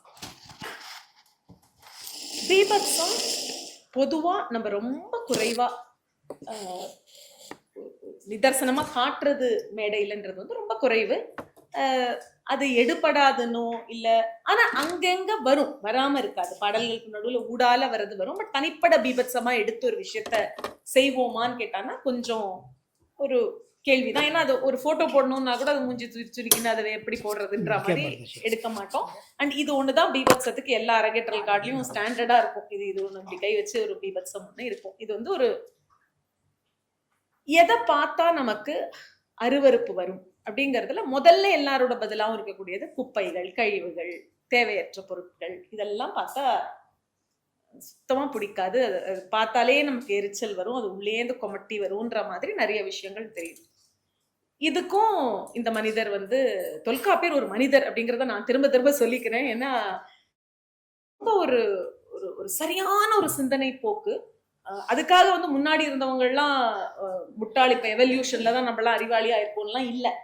அந்த காலத்திலேயே அப்படி சொல்லிட்டாங்க தெரியுமான்னு நான் சொல்ல மாட்டேன். எப்பயுமே இந்த அறிவு நம்மளுடைய பூமியில் இருந்திருக்கின்றது அப்படின்றதுக்கு ஒரு சான்று மட்டும்தான். ஏன்னா வளர வளர அறிவு வளரும்னா அந்த மாதிரி இல்லை. ஸோ நிறைய அவருக்கு ஒரு ஒரு கருத்து செறிவு இருந்திருக்கிறது. அந்த இலக்கண நூல் முழுக்கவே கருத்து செறிவு ரொம்பவே இருக்கு. முதல்ல இளிவரலுக்கு அவர் சொல்றது, நம்ம எல்லாருக்கும் தினம் பேசிஸ்ல கண்ணாடி பார்ப்போம். இந்த கண்ணாடி பார்க்கறச்ச முகத்துல ஒரு சுருக்கம் நமக்கு இருந்தா, ஒரு கருவளையம் நம்ம கவனிக்காததை நம்ம பார்த்தோம்னா, நம்மளுடைய தோற்றத்திற்கும் ஒரு மாற்றத்துக்கும் நமக்கு இருக்கிற முதல் விஷயம் பீபத்சம். ஆனா அதை நம்ம கவனிச்சிருக்கோமா? ஐய, இது என்னது, இது என் மூஞ்சில, கொஞ்சம் பாரு, இங்க பாரு, இது என்னதுன்னு பாரு, இது இங்க ஏதாவது இருக்கா பாரு, எனக்கு தெரியல, இங்க என்னமோ பாரு. இது நமக்கு பிடிக்காது. அழகா இல்லாதது நமக்கு பிடிக்காது. அழகுன்னு நம்ம எதை நினைச்சிருக்கோமோ, நம்ம முகத்தை நம்ம அழகுன்னு தான் மதிப்பீடு வச்சிருக்கோம். அதில் இருக்கும் ஒரு சிறு சிறு குறைகளை கூட நம்ம முதல்ல முகம் சுளுக்கி தான் பார்ப்போம். அங்கதான் பீபத்சத்துடைய ஆரம்பமா அவர் பாக்குறாரு. இதை நம்ம சுலபமா இன்னொன்னுத்துல புரிஞ்சுக்கலாம்னா, வாழைப்பழத்துக்கு வயசானா நமக்கு பிடிக்காது. தோல் எல்லாம் கருத்து கொழனா எவ்வளவு பசியா இருந்தாலும் அதை தொட மாட்டோம், சுத்தமாவே தொட மாட்டாங்க. மூப்பு அப்படின்னு சொல்றாங்க, வயோதிகம். மூப்பை நமக்கு பிடிக்காது. நமக்கு வயசானாலும் பிடிக்காது, வயசான பழத்தையும் பிடிக்காது, எதுக்கு வயசானாலும் நமக்கு பிடிக்காது. இளமை, அழகு, இவைதான் ஒரு மனிதனுக்கு. இப்ப மெய்ப்பாடு நம்ம என்ன புரிஞ்சுக்கணும்னா, இது நம்மளுடைய அதுக்கப்புறம் இல்ல நம்ம அப்படிலாம் இருக்கக்கூடாது, நம்ம நல்லவங்களா இருக்கணும், வாழைப்பழத்தை வேஸ்ட் பண்ணக்கூடாது, பெரியவங்கள திட்டக்கூடாது, வயசானவங்களை குறை சொல்லக்கூடாது, அவங்களோட அங்கங்கள்ல இருக்கிற குறைபாடுகளை பெரிதுபடுத்தி பேசக்கூடாதுன்றதுலாம் நம்ம நாகரீகம் நமக்கு பயிற்றுவிக்கும் விஷயம், நாகரீகத்தினால நம்ம தெரிஞ்சுக்கிற விஷயம். ஆனா அடிப்படையில முதல்ல வயசானவரை பாரு, அதுக்கப்புறம் மாத்திக்கிறத பத்தி சொல்லல. ஆரம்பத்துல இருக்கின்ற நம்மளுடைய ரியாக்ஷன் ஒரு முகச்சுளிப்பு தான். அதுக்கப்புறம் தன்மையா ஆக்கிப்போம் நம்மளே. நம்ம நாகரிகமானவர்கள்ங்கிற அந்த போர்வையில இருக்கிறதுனால வேற எதை காமிச்சாலும் நம்மளை பத்தின நம்மளோட மதிப்பீடு மாறிடும்ன்றதுனால மாத்திக்கிறது வேற. ஆனா முதல்ல அவர் சொல்றது மூப்பு. முதல் காரணம் பீபத்சத்துக்கு, எந்த விஷயம் நமக்கே வயசானாலும் நமக்கு பிடிக்காது, வயசானவங்களை நமக்கு பிடிக்காது. இவ்வளவு முதியோர் இல்லங்கள் இருக்கிறதுக்கு காரணம், முதல் காரணி பீபத்சம் தான். நம்ம அதுக்கு என்ன சப்பக்கட்டு கட்டினாலும் அவங்க தாமதமா வேலைகளை செய்யறதோ இல்ல தன் வேலைகளை ஒழுங்கா செய்ய முடியாம, முடிக்க முடியாம, இன்கம்ப்ளீட் ஒர்க், ஒரு பாத்திரம் கழுவினா சுத்தமா செய்ய மாட்டாங்க, எந்த வேலை கொடுத்தாலும் தாமதப்படுத்துவாங்கன்றது எல்லாம் நமக்கு எரிச்சல் ஊட்டுகின்றது. அந்த எரிச்சல் எதுலேருந்து வருதுன்னா ஒரு இழிவரல்ல இருந்து வரக்கூடிய எரிச்சல். இது இழிவு, மூப்பு. அடுத்தது நமக்கு இருக்கிறது பிணி. வியாதியை பார்த்தா நம்ம எல்லாருக்குமே ஒரு எனக்கு தலை ரொம்ப எனக்கு ரொம்ப தலைவலிக்குதுப்பா, யாருமே அப்படி சொல்ல மாட்டோம். அதாவது வரக்கூடாதது ஒண்ணு எனக்கு வந்துருச்சு, மத்தவங்களுக்கு வலிக்கும் போது எனக்கு தலை வலிக்குதான்னு போயிடுவோம். நமக்கு வந்தா முதல்ல அந்த முகத்தில் நமக்கு வர்ற அபிநயமே ஒன்னையும் பிடிக்கல என்னையும் பிடிக்கல எனக்குன்ற ஒரு முக சுளிப்பு ஒண்ணு வருதுல, அந்த சுளிப்பை ஒரு பிணி. இதுல ஃபர்தரா இருக்கிறது நம்மளுடைய உடலில் இருக்கக்கூடிய வெவ்வேறு சீடும் நாற்றமும் எல்லாமே நமக்கு ஒரு வித எரிச்சலை கொடுக்கக்கூடிய விஷயம். மூப்பு வயதானது நமக்கு பிடிக்காதது. பிணி எந்த நோயும் நோய் சார்ந்த விஷயங்களும் ஒரு ஹாஸ்பிட்டல்ல இருக்கிற வார்டை கூட நமக்கு உடனே ஒரு முகச்சுளிப்பை ஏற்படுத்தும். இந்த இழிவரலுக்கு அவர் ரெண்டாவதா சொல்றது பிணி. அது நம்மளுடைய பிணியா இருக்கலாம், எதிராளுடைய பிணியா இருக்கலாம். நம்மளதாவது நம்ம தாங்கிப்போம், எதிராளிக்கு இருந்தா என்னமோ நம்ம இது வரைக்கும் அதை பார்த்ததே இல்லைன்ற அளவுக்கு ஒரு வித முகச்சுளிப்பையும் ஒரு வித எரிச்சலையும் நம்ம காட்டுவோம். You all know her already. You met her, some of you. நேத்து அக்கா கிளாஸ் அது இல்ல, அதுக்கு முன்னாடி of course I saw the pictures. அக்கா போட்டிருந்தாங்க. அதுக்கு முன்னாடி சாய் தெரியுமா? இப்பதான் பார்த்திருக்கீங்க. She is a very very intelligent artist, especially in the nuances of choreography, அப்புறம் ஸ்பெஷல் தீம்ஸ் இன் தமிழ், நட்டுவாங்கம் எல்லாமே. இப்போ அவங்க பேசுறதே எவ்வளோ அழகான தமிழை பேசுறாங்க, அதெல்லாம் நீங்க தெரிஞ்சுக்கணும். எப்படி எந்த பயசுமே நம்ம கொண்டு வராம இயல்பான தமிழ்ல அழகா எப்படி பேசுறாங்க. அது மட்டும் இல்லை, நீங்க சொற்களை எப்படி பயன்படுத்துறீங்க, நிறைய சான்ஸ்கிரிட் வேர்ட்ஸ் யூஸ் பண்றீங்க உங்களோட நார்மல் பார்லன்ஸ்லயே. அது இல்லாம நம்ம டான்ஸ்க்கு உண்டான எல்லா வாட் எவர் வி யூஸ், அது எல்லாமே எனக்கு அது சொல்லவும் வரல பாருங்க, அவ்வளோ மோசமா இருக்கு என் தமிழ்.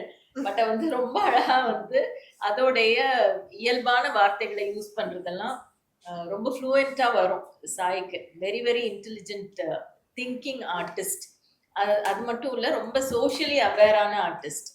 அது ரொம்ப முக்கியம் ஒரு ஆர்டிஸ்டுக்குமே. அவங்க ஒவ்வொரு இஷ்யூவுமே எப்படி டேக்கிள் பண்றது, அந்த இஷ்யூவை எப்படி நம்ம அதை கொஞ்சம் ட்ராமா எலிமெண்ட்ஸ் சேர்த்து டான்ஸ்க்கு ஏற்ற மாதிரி கொரியோகிராஃப் பண்றது, அது எல்லாமே அவங்க ரொம்ப எக்ஸ்பர்ட். ஸோ அதனால தான் அவங்களும் உங்ககிட்ட பேசி discuss பண்ணணுங்கிறதுக்காக we had invited Sai and very very happy to have Sai here. My pleasure. Thanks.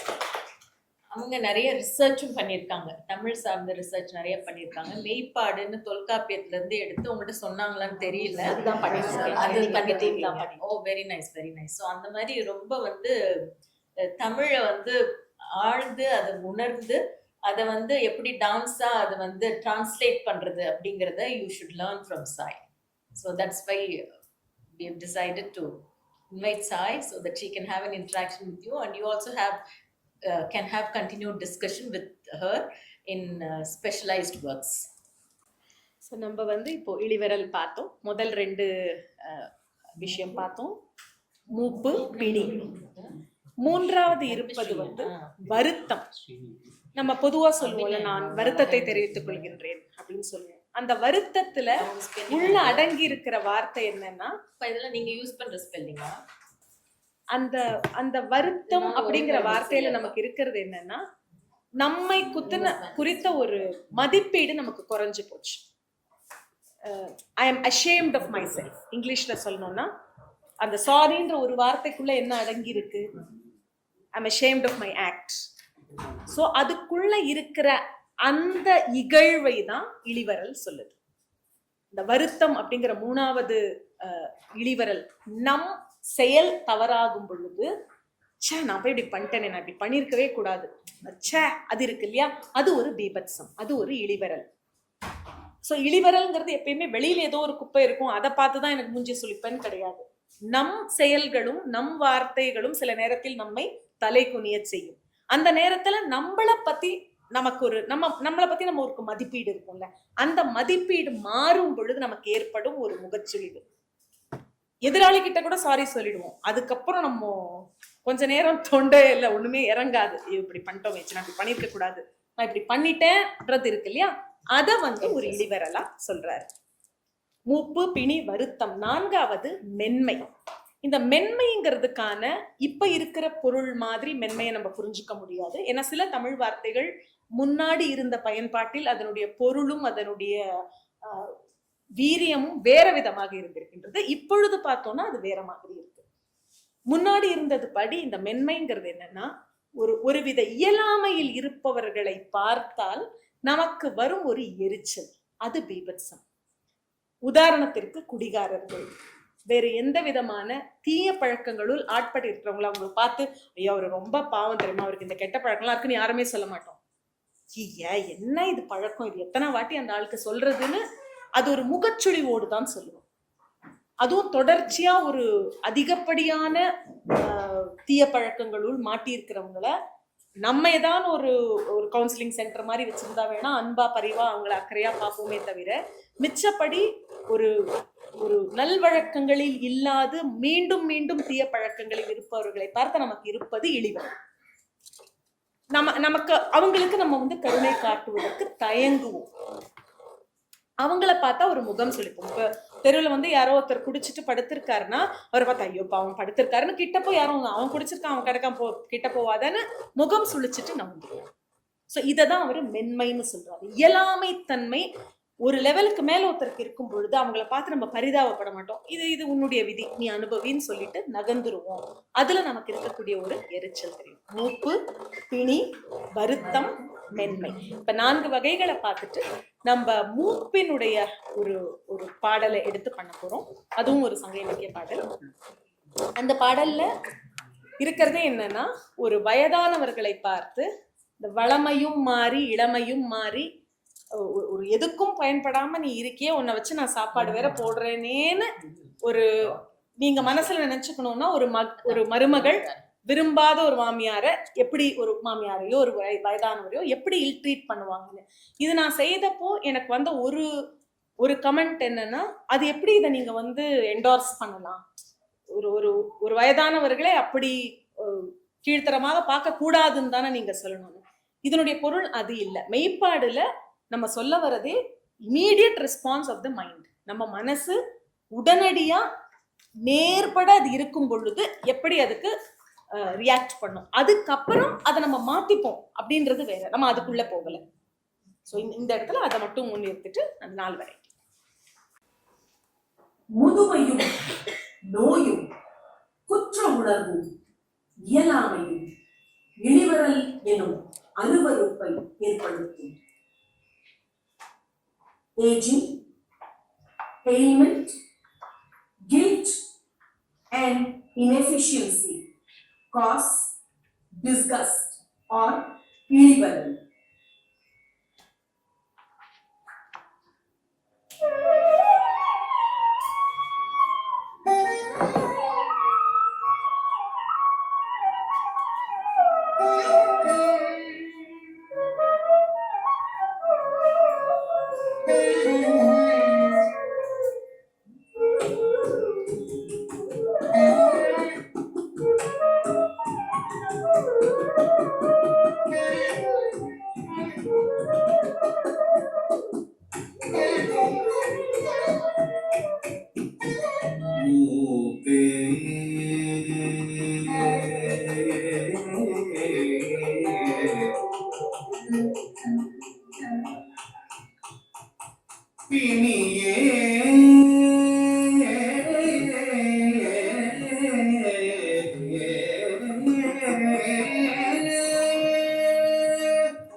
தம்மென்மையோடு யாபுற வந்த ஜஸ்ட் எக்ஸாம்பிள் திரிவரல் நான்கே.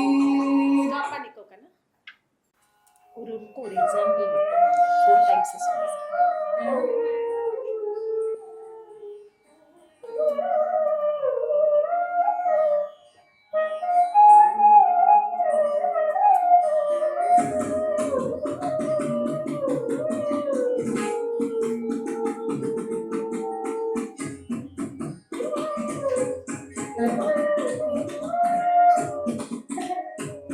பழமையும் மாறி இளமையும் மாறி மண்பல் விழுந்து இரு கண்களிரண்டு. பழமையும் மாறி இளமையும் மாறி மண்பல் விழுந்து இரு கண்களிரண்டு. வயது முதிர்ந்து நரைகிறை வந்து வானவில் போத கோதம் மழைந்து. வயது முதிர்ந்து நரைகிறை வந்து வானவில் போத கோதம் மழைந்து. சிந்தையில் கடியும் ஆகிய வருவது போவது ஓர்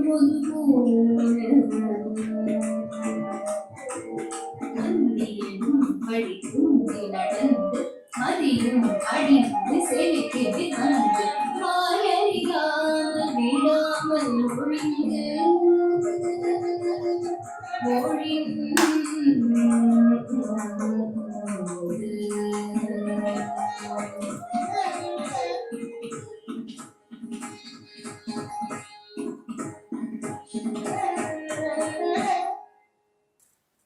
இப்போ நம்மளோட 8வது மெய்ப்பாடுக்கு வந்திருக்கோம். நகை. நகை என்பது ஹாஸ்யத்தை குறிக்கும். நகை உணர்வு அப்படிங்கிறது ஒரு பொய் அப்படிங்கிறது வந்து நம்ம பொதுவா கேட்கிற ஒரு வார்த்தை தான். இந்த நகை உணர்வு எந்த நேரங்களில் ஏற்படும் அப்படிங்கிறது எள்ளல், கிண்டல். கிண்டல் வந்து காரண காரியமே இல்லாம கிண்டல் பண்ண முடியும். அந்த கிண்டல் வந்து நகை உணர்விற்கான ஒரு இந்த சென்ஸ் ஆஃப் ஹியூமர்னு சொல்லுவோம். சில பேருக்கு தான் அப்படி கிண்டல் பண்ண தெரியும். எல்லா குழுவிலையும் ஒருத்தர் இருப்பாங்க, அவங்க வந்து சும்மா கலாய்ச்சிட்டே இருப்பாங்க. அந்த கலாய்க்கக்கூடிய கிண்டல் செய்யக்கூடிய அதை வந்து முதல் வெரைட்டியா பாக்குறோம். எள்ளல், எள்ளி நகையாடுறது, நீ இப்படிதானே பண்ண, காலை வாடுறது, அந்த மாதிரி அந்த ஒரு குறும்பு வேலையை செய்வது. இளமை, இது இன்னொரு ஒரு அழகான ஹாஸ்யம். இது இளமைன்னு எதை சொல்றாங்கன்னா, சிறு பிள்ளைகள், குழந்தைகள் ஒரு இன்னோசன்ஸ்ல செய்யற விஷயத்த பார்த்து பெரியவங்க சிரிப்போம்ல, அது. இப்ப குட்டி பாப்பா இருக்கும், ரொம்ப கை குழந்தை பாப்பா. அந்த பாப்பா வந்து இப்படி பார்த்துட்டே தன்னோட முடிக்குள்ள கையை விட்டுன்றும் பிடிச்சுன்றும். அதுக்கு மோட்டர் ஸ்கில்ஸ் பாதி தான் வளர்ந்துருக்கும், திருப்பி எடுத்துட்டு வெளியில வர தெரியாது. பிடிச்சிட்டு வீல்னு அழுவும். அப்படி அழற குழந்தைய பார்த்து நம்ம கூட அழமாட்டோம், பயப்பட மாட்டோம். பைத்தியம், எப்படி போய் தலையில வச்சுப்பியா கைய, இரு நான் வந்து எடுத்து விடுறேன்னு அதனுடைய இன்னோசென்ஸை பார்த்து சிரிப்போம். நம்ம சிறு பிள்ளைகள் செய்யும் ஏதான ஒரு நுழைய முடியாத இடத்துக்குள்ள நுழைஞ்சிடும், வெளியில வர தெரியாது. சம்டைம்ஸ் அனிமல்ஸ் கூட அது பண்ணும், பெட் அனிமல்ஸ் கூட அந்த மாதிரி ஒரு இன்னோசென்ஸா ஒருத்தர் பண்ணும் ஒரு விஷயத்தை பார்த்து நம்ம சிரிப்போம். அது வந்து நகை உணர்வை நமக்கு அளித்திடும். பேதமை, மூணாவதா அவர் சொல்றது வந்து பேதமை என்னன்னா நம்மளுடைய முட்டாள்தனம். நமக்கு பர்சனலி தெரியும் நம்ம வந்து சில மாதிரியான முட்டாள்தனங்களை நம்ம முட்டாள்தனத்தை பார்த்து நம்மளே சிரிக்கிறது இஸ் பேதமை. இந்த பேதமைங்கிறது வந்து பொதுவா அறிவானவர்கள், ஆனா சில நேரத்துல இந்த மாதிரி எக்கு தப்பா ஏதாவது பண்ணிடுவோம். ஒரு ரொம்ப சின்ன விஷயங்கள், இந்த தினமும் கண்ணாடியை தேடுவோம், கண்ணாடி இங்கேயே வச்சுட்டு சுத்திட்டு இருப்போம். என் கண்ணாடி யாராவது பாத்தீங்களா, என் கண்ணாடி யாராவது பாத்தீங்களா, ரவுண்ட் வந்ததுக்கு அப்புறம் மண்டை வேலை தானே வச்சிருக்கேன், நீ யாராவது சொன்னப்பறம் நான் ஐயோ நானே இப்படிதான் அப்படின்னு அந்த அளவு ஒரு மறதி சார்ந்த ஆர் அந்த ஒரு பழக்க தோஷமா நம்ம சில முட்டாள்தனம் நமக்கு இருக்கும். அது வந்து ரொம்ப முக்கியம் வாழ்க்கை நகை உணர்வோடு இருக்கிறதுக்கு. அந்த சின்ன சின்ன முட்டாள்தனம், எல்லாரும் ரொம்ப அறிவாளியா இருந்துட்டு ரொம்ப சீரியஸ் ஆயிடும். அந்த சிறு சிறு முட்டாள்தனங்கள் அந்த இடத்துல சிரிக்க வச்சிரும் நம்மள. அத வந்து மூணாவதா பேதமை அப்படின்னு சொல்றாரு. நான்காவத வந்து மடன் அப்படின்னு சொல்றாரு. பேதமைக்கும் மடனுக்கும் வித்தியாசமாக கூறப்படுவது என்னன்னா, பேதமைங்கிறது பொதுவா அறிவாளி சில நேரங்களில் தவறு செய்வது, அவர் ஏதோ ஒரு நேரத்துல வந்து ஒரு அகஸ்மாத்தா ஏதோ ஒண்ணு தப்பா சொல்லிடுறது, ஒளறிடுறது, வாயில ஸ்லிப் ஆஃப் த டங்ல ஏதானு வார்த்தைகள் குளறி சொல்லிட்டு நீ இப்ப என்ன சொன்ன அப்படின்னு சொல்லி உடனே சிரிப்பாங்க இல்லையா, அந்த மாதிரி இருக்கிறது. ஆனா மடன் அப்படிங்கிறது வந்து எத்தனை சொன்னாலும் புத்தி வராத, ஆனா ரொம்ப பாவப்பட்ட கேரக்டர்ஸ் இருப்பாங்க. அவங்கள வந்து நம்ம அந்த பரமாத்ம குரு கதைகள், பரமாத்ம குரு சீடர் கதைகள்ங்கிற மாதிரி கதைகள்லாம் நம்ம படிப்போம். கிலானகிராமன் கலைஞர்களோ சில மாதிரியான கேரக்டர்ஸ்லாம் இருப்பாங்க. அவங்க உனக்கு ஒரு சுத்தமாவே நிஜமாவே புரியலையாடா, உனக்கு இது இது இது நிஜமாவே புரியலையான்னு கேட்கிற அளவுக்கு ஒரு அறிவு கிட்டத்தனம். ஆனா அவங்கள பார்த்தா நமக்கு வந்து கோபம் வர்றதுக்கு பதிலாக சிரிப்பு வரும். சில மாதிரியான முட்டாள்களை பார்த்தா கோபம் வரும். ஆனா சில மாதிரி பார்த்தனா ஐயோ எப்படி இருக்கான் பாரு, இவனுக்கு எத்தனை வாட்டி சொன்னாலும் புரியாதுன்ற மாதிரி ஒரு சிரிச்சுட்டு போயிடுவோன்ற லெவல்ல இருக்கிறவங்கள மடன் அப்படின்னு சொல்றோம். இதுக்கு ஒரு உதாரணமா நினைக்கக்கூடிய இந்த நுனி மரத்துல உட்காந்து அடிமரத்தை வெட்டுறதுன்னு சொல்லுவாங்கல்ல, அவங்களே நுனி மரத்துல உட்காந்துக்கிட்டு அவங்களே அடிமரத்தை வெட்டினா அடுத்தவங்க கீழே தான் விழ போறாங்கன்ற மாதிரியான இருக்கிறதுல இருக்கிற நகை உணர்வு. ஸோ 4 வகை பார்க்குறோம். எள்ளல், இளமை, பேதமை, மடன். அந்த எள்ளல்ங்கிறது தான் பொதுவா இந்த சின்ன குழந்தை, சின்ன பசங்க, நான் சின்ன குழந்தைங்க, சின்ன குழந்தைங்க இஸ் இளமை, சின்ன பசங்கன்னு சொல்லுவோம்ல, அடாலசென்ட் ஏஜ்ல கெக்க பெக்கன்னு எதுக்குதான் சிரிப்பாங்கன்னே தெரியாது, ஆனா சிரிச்சுக்கிட்டே இருப்பாங்க. ஒரு காரண காரியம் நமக்கு புரியாதவங்க எதுக்கு சிரிக்கிறாங்கன்னு, கசின்ஸ் ஒன்னா சேர்ந்தா, ஃப்ரெண்ட்ஸ் ஒன்னா சேர்ந்தா என்னமோ அவங்களுக்குள்ள கலாய்ச்சி கக்கன்னு சிரிச்சுட்டே இருப்பாங்க. அது எள்ளல். அதாவது அந்த ஒரு டீசிங் ஈச் அதர், ஒரு ஏதோ ஒரு பில்டப் பண்ணி ஒரு காமெடி ஓடிக்கிட்டே இருக்கும் அவங்களுக்கு அண்டர் கரண்டா. அதை வந்து ஃபர்ஸ்ட் வெரைட்டி பண்ணுங்க, அதுக்கப்புறம் அவங்க எப்படி புரிஞ்சுக்கிறாங்க. அறியா பருவம், அறிவற்ற செயல்பாடும் மூடத்தனமும் நகை எனும் சிரிப்பிற்கு வழிவகுக்கும். Mockery, innocence, foolishness and ignorance cause humor or நகை.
இளமை பேதமை மடன் என்று கொள்ளப்பட்ட நாகை நாகே.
ஹாஸ்யம்.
கல்யாணம் செய்து மேட்சிங்கே இல்லாம மேட்ச் பண்ணி விடுவேன்.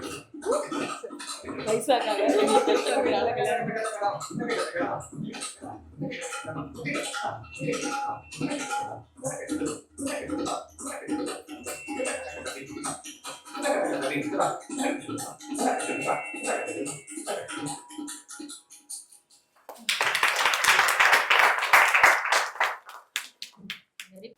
So that was on marriage.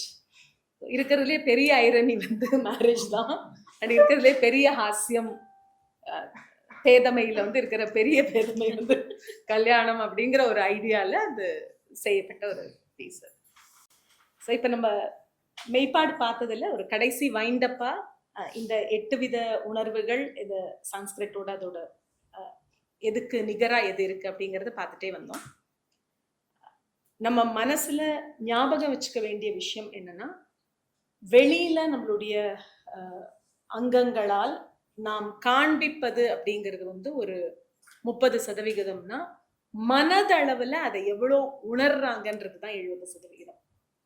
50-50 கூட இல்ல, 70-30ன்னு சொல்ற அளவுக்கு உள்வாங்கல் தான் வெளியில வந்து அவங்க என்ன ஒரு நடனம் செய்பவர்களால் எந்த உணர்வை எப்படி காட்ட முடியுங்கிறது அவங்க அந்த களனை எப்படி புரிஞ்சுக்கிறாங்க, அதுதான் அதனுடைய அடிப்படை. அந்த மொழியை எப்படி புரிஞ்சுக்கிறாங்க, அதுல இருக்கிற வார்த்தைகளை எப்படி புரிஞ்சுக்கிறாங்க, அது எந்த நிகழ்வா அது நடக்குது, என்ன டிகிரி எமோஷன் காமிச்சா போதும்.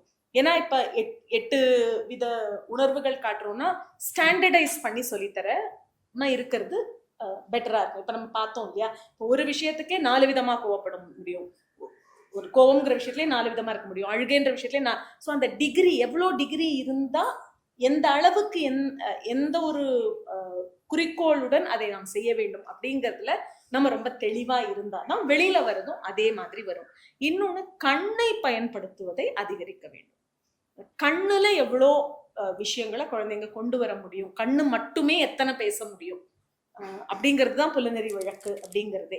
புலனறி வழக்குல வந்து நான் கையால ஒன்றும் சொல்லாம வாயால ஒன்றும் சொல்லாம வார்த்தைகள் இல்லாத நேரத்திலும் அந்த ஒரு பாவனையில எல்லா விஷயமும் பரிமாற்றம் நடக்க முடியும் அப்படிங்கிறதுக்கு இந்த நேத்ராபிநயம் அக்ஷோபிநயம் அப்படின்னு சொல்ற இந்த கண்களை பயன்படுத்தும் விதம், கண்களுக்கு தனியா நம்ம பயிற்சி கொடுத்து கண்களை விரிக்க செய்து. ஏன்னா இப்ப திருஷ்டி பேதம்லாம் கூட நம்ம பண்ணும் பொழுது அதை தனியா ஒரு தியரியா படிச்சுட்டு போயிடுறோம். ஆனா பயன்பாடு அப்படிங்கிறது அதை வகுப்புல அவங்க ஒரு உணர்வோட ஒரு இடத்துல பாரு, கொஞ்ச நேரம் அந்த உணர்வை இன்னும் பிடிச்சு வச்சுக்க பாரு, அப்ப அந்த உணர்வு உன் கண்ணுல நிக்கணும்னா உன் மனசு அத்தனை நேரம் ஒருமிச்சு அதுக்குள்ள இருக்கணும். இந்த மாதிரியான கைடன்ஸ் நம்ம கொடுக்க சற்றேறக்குறைய எல்லா மாணவர்களாலையுமே இது செய்ய முடியுது. நம்ம அவங்க மனசுக்குள்ள எவ்வளோ இந்த விஷயங்களை உள்ள போடுறோமோ முகம் வழியா அது வெளியில வருதுங்கிறது இயற்கையா வந்துருது. அந்த புரிதல்ல தடை இருக்கும் பொழுதுதான் அபிநயம் ஒரு மாதிரி ஒரு ஸ்டாக்னன்ட் ஆயிடுது அப்படிங்கிறது என்னுடைய புரிதல். இதுக்கப்புறம் உங்களுக்கு ஏதாவது கேட்கணும்னா கேட்கலாம், இல்லைன்னா நிறைவு பண்ணிக்கலாம். ஏதாவது சந்தேகங்களோ இல்ல. அபிநயம் வந்து எந்த வாத்சல்யம் வந்து உங்களுக்கு பரிவு அன்பு அந்த மாதிரி வர்றதுனால உவகையோட தான் நம்ம அதை பார்க்க முடியும்.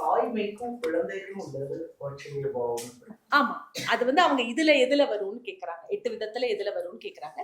நம்ம இன்னொன்னு என்ன பாக்குறோம்னா, இந்த உணர்வு நிலைகள் வந்து ஒரு அடித்தளம். இந்த அடித்தளத்திலேருந்து இன்னும் 8 நம்ம வேற வகைகள் கொடுத்துட்டே போறாரு. நமக்கு எப்படி ரசா தியரியில இருக்கு இல்லையா, வெபிச்சாரி அந்த மாதிரி ஒரு பாவா இருக்கு இல்லையா, அந்த மாதிரி அடுக்கிக்கிட்டே போகும்பொழுது 8 16 ஆகி 16 32 ஆகின்னு ஒண்ணுத்துக்கு ஒண்ணு தொடர்பு பட்டு கொண்டே போகும்பொழுது அது ஒரு சங்கிலி தொடர் மாதிரி வெவ்வேறு உணர்வுகள் வந்துகிட்டே போகும். ஸோ அந்த படிநிலைகள்ல எங்க வேணா வெவ்வேறு உணர்வுகள் வரலாம். இப்ப நம்ம கேட்டோம்னா இந்த 8 தான் உலகத்துல இருக்கிறதுல இந்த 8 தான் உணர்வானா நிச்சயமா கிடையாது. நிறங்கள் வண்ணங்கள் எப்படி 7 தான் சொன்னா அது பெரிய முட்டாள்தனமா இருக்குமோ, ஆனா 7ங்கிறது நமக்கு ஒரு ரெஃபரன்ஸ் பாயிண்ட். ஏதாவது ஒண்ணு வேணும் இல்ல, இல்லைன்னா ஒரு வாட்டியும் ஒரு கலரை வந்து ஒரு வர்ணனை பண்றதுங்கிறதே நேரம் எடுக்கும். ஸோ ஒரு வார்த்தை அல்லது ஒரு சொல் அப்படிங்கிறது அது குறிக்கும் பொருள் அந்த வார்த்தையை விட பன்மடங்கு பெரியது. இது வந்து அபிநயத்துக்கு அடிப்படையான ஒரு தத்துவம். இப்ப அன்புன்ற வார்த்தையா அது ரொம்ப சுலபமான வார்த்தை, ஆனா பொருளா அதை உணர்ந்து அந்த பொருளை வெளிப்படுத்தும் வேலைதான் ஒரு நாட்டியம் செய்பவர்கள் செய்யறோம். ஸோ எந்த வார்த்தையா இருந்தாலுமே ஒரு ஒரு ஒரு ஒரு வார்த்தை ரொம்ப இப்ப கல்வி அப்படிங்கிற வார்த்தையா அது ரொம்ப சாமானியமானது. ஒரு ஸ்பெல்லிங் தான் ஒரு வார்த்தை, அதுக்கு மேல இருக்கு என்ன இருக்கு, ஒரு எழுத்தும் ஒரு சொல்லும், அந்த சொல்லா முடிஞ்சிடும். ஆனா அந்த சொல் குறியிடும் பொருள் இருக்குல்ல, அதை உள்வாங்கி உணர்ந்து அதை நம் மாணவர்களுக்கு பயிற்றுவித்து அந்த மாணவர்கள் செய்வது மூலமா அதை யாரு இப்ப பரதநாட்டியம் புரியல அப்படின்னு சொல்றாங்கன்னா ஓரளவு நம்ம எல்லாருமும் அதுக்கு காரணம். நம்ம எப்படி பயிற்றுவிக்கிறோம், என்ன செஞ்சா புரியும் ஆடியன்ஸ்க்குன்றதுல எல்லாமே ஆடியன்ஸ்க்கு புரியணும்னு அவசியம் இல்லை. அதுக்காக நம்ம அதை வந்து ரொம்ப தளர்த்தி கொடுக்கணும்னு அவசியம் இல்லை, அதை பத்தி நான் சொல்லலை. ஆனா நம்ம செய்வதில் இருக்கக்கூடிய திருத்தம் இருக்குல்ல, அது மனங்களை தொட்டு மனது அளவில் அவர்களை செயல்பட வைக்கும் பொழுது மட்டும்தான் உடற்கூறுகள் வழியாக அவங்க என்ன செய்யறாங்களோ அது வந்து எடுபடும். மனசுல நான் புரியாம ஒரு விஷயத்த மொட்டையா பண்ணேன்னா அது அவ்வளவுதான் வெளியில வரும். அப்ப அவ்வளவுதான் வெளியில வரும்போது எதிராளிக்கு புரியாது. நம்ம பேசும்பொழுது எப்படி இருக்கோ அதே தான். ஆனா நாட்டியத்துக்கு வரும்பொழுது ஏதோ ஒரு தடைக்குள்ள நம்ம போயிடுறோம்னு சொல்றதை விட நான் ஆசிரியர்களை மட்டும் சொல்லல, மாணவர்களும் கூட சாதாரணமா இருக்கச்சு நல்லா சிரிக்கிற குழந்தை ஸ்டேஜுக்கு போனா ஒரு வெறச்ச முகம், ஒரு அழுத்தமான முகம், ஒரு அழுத்தமான மனம். முதல்ல மனம் அந்த தளர்வுடன் அந்த நளினத்துடன் இல்லைன்னா அந்த முகமோ அந்த உடலோ வேற எதுவுமே செய்ய முடியாது. அப்ப அதுக்கும் மீறி அந்த குழந்தை செய்யற எல்லாமே வீணாதான். அந்த குழந்தை சைட்ல அவங்க முயற்சி தான் செய்வாங்க, ஆனா மனதளவுல அவங்க ரிலாக்ஸ் ஆகல, மனதளவுல அவங்களுக்கு புரிதல் இல்லை.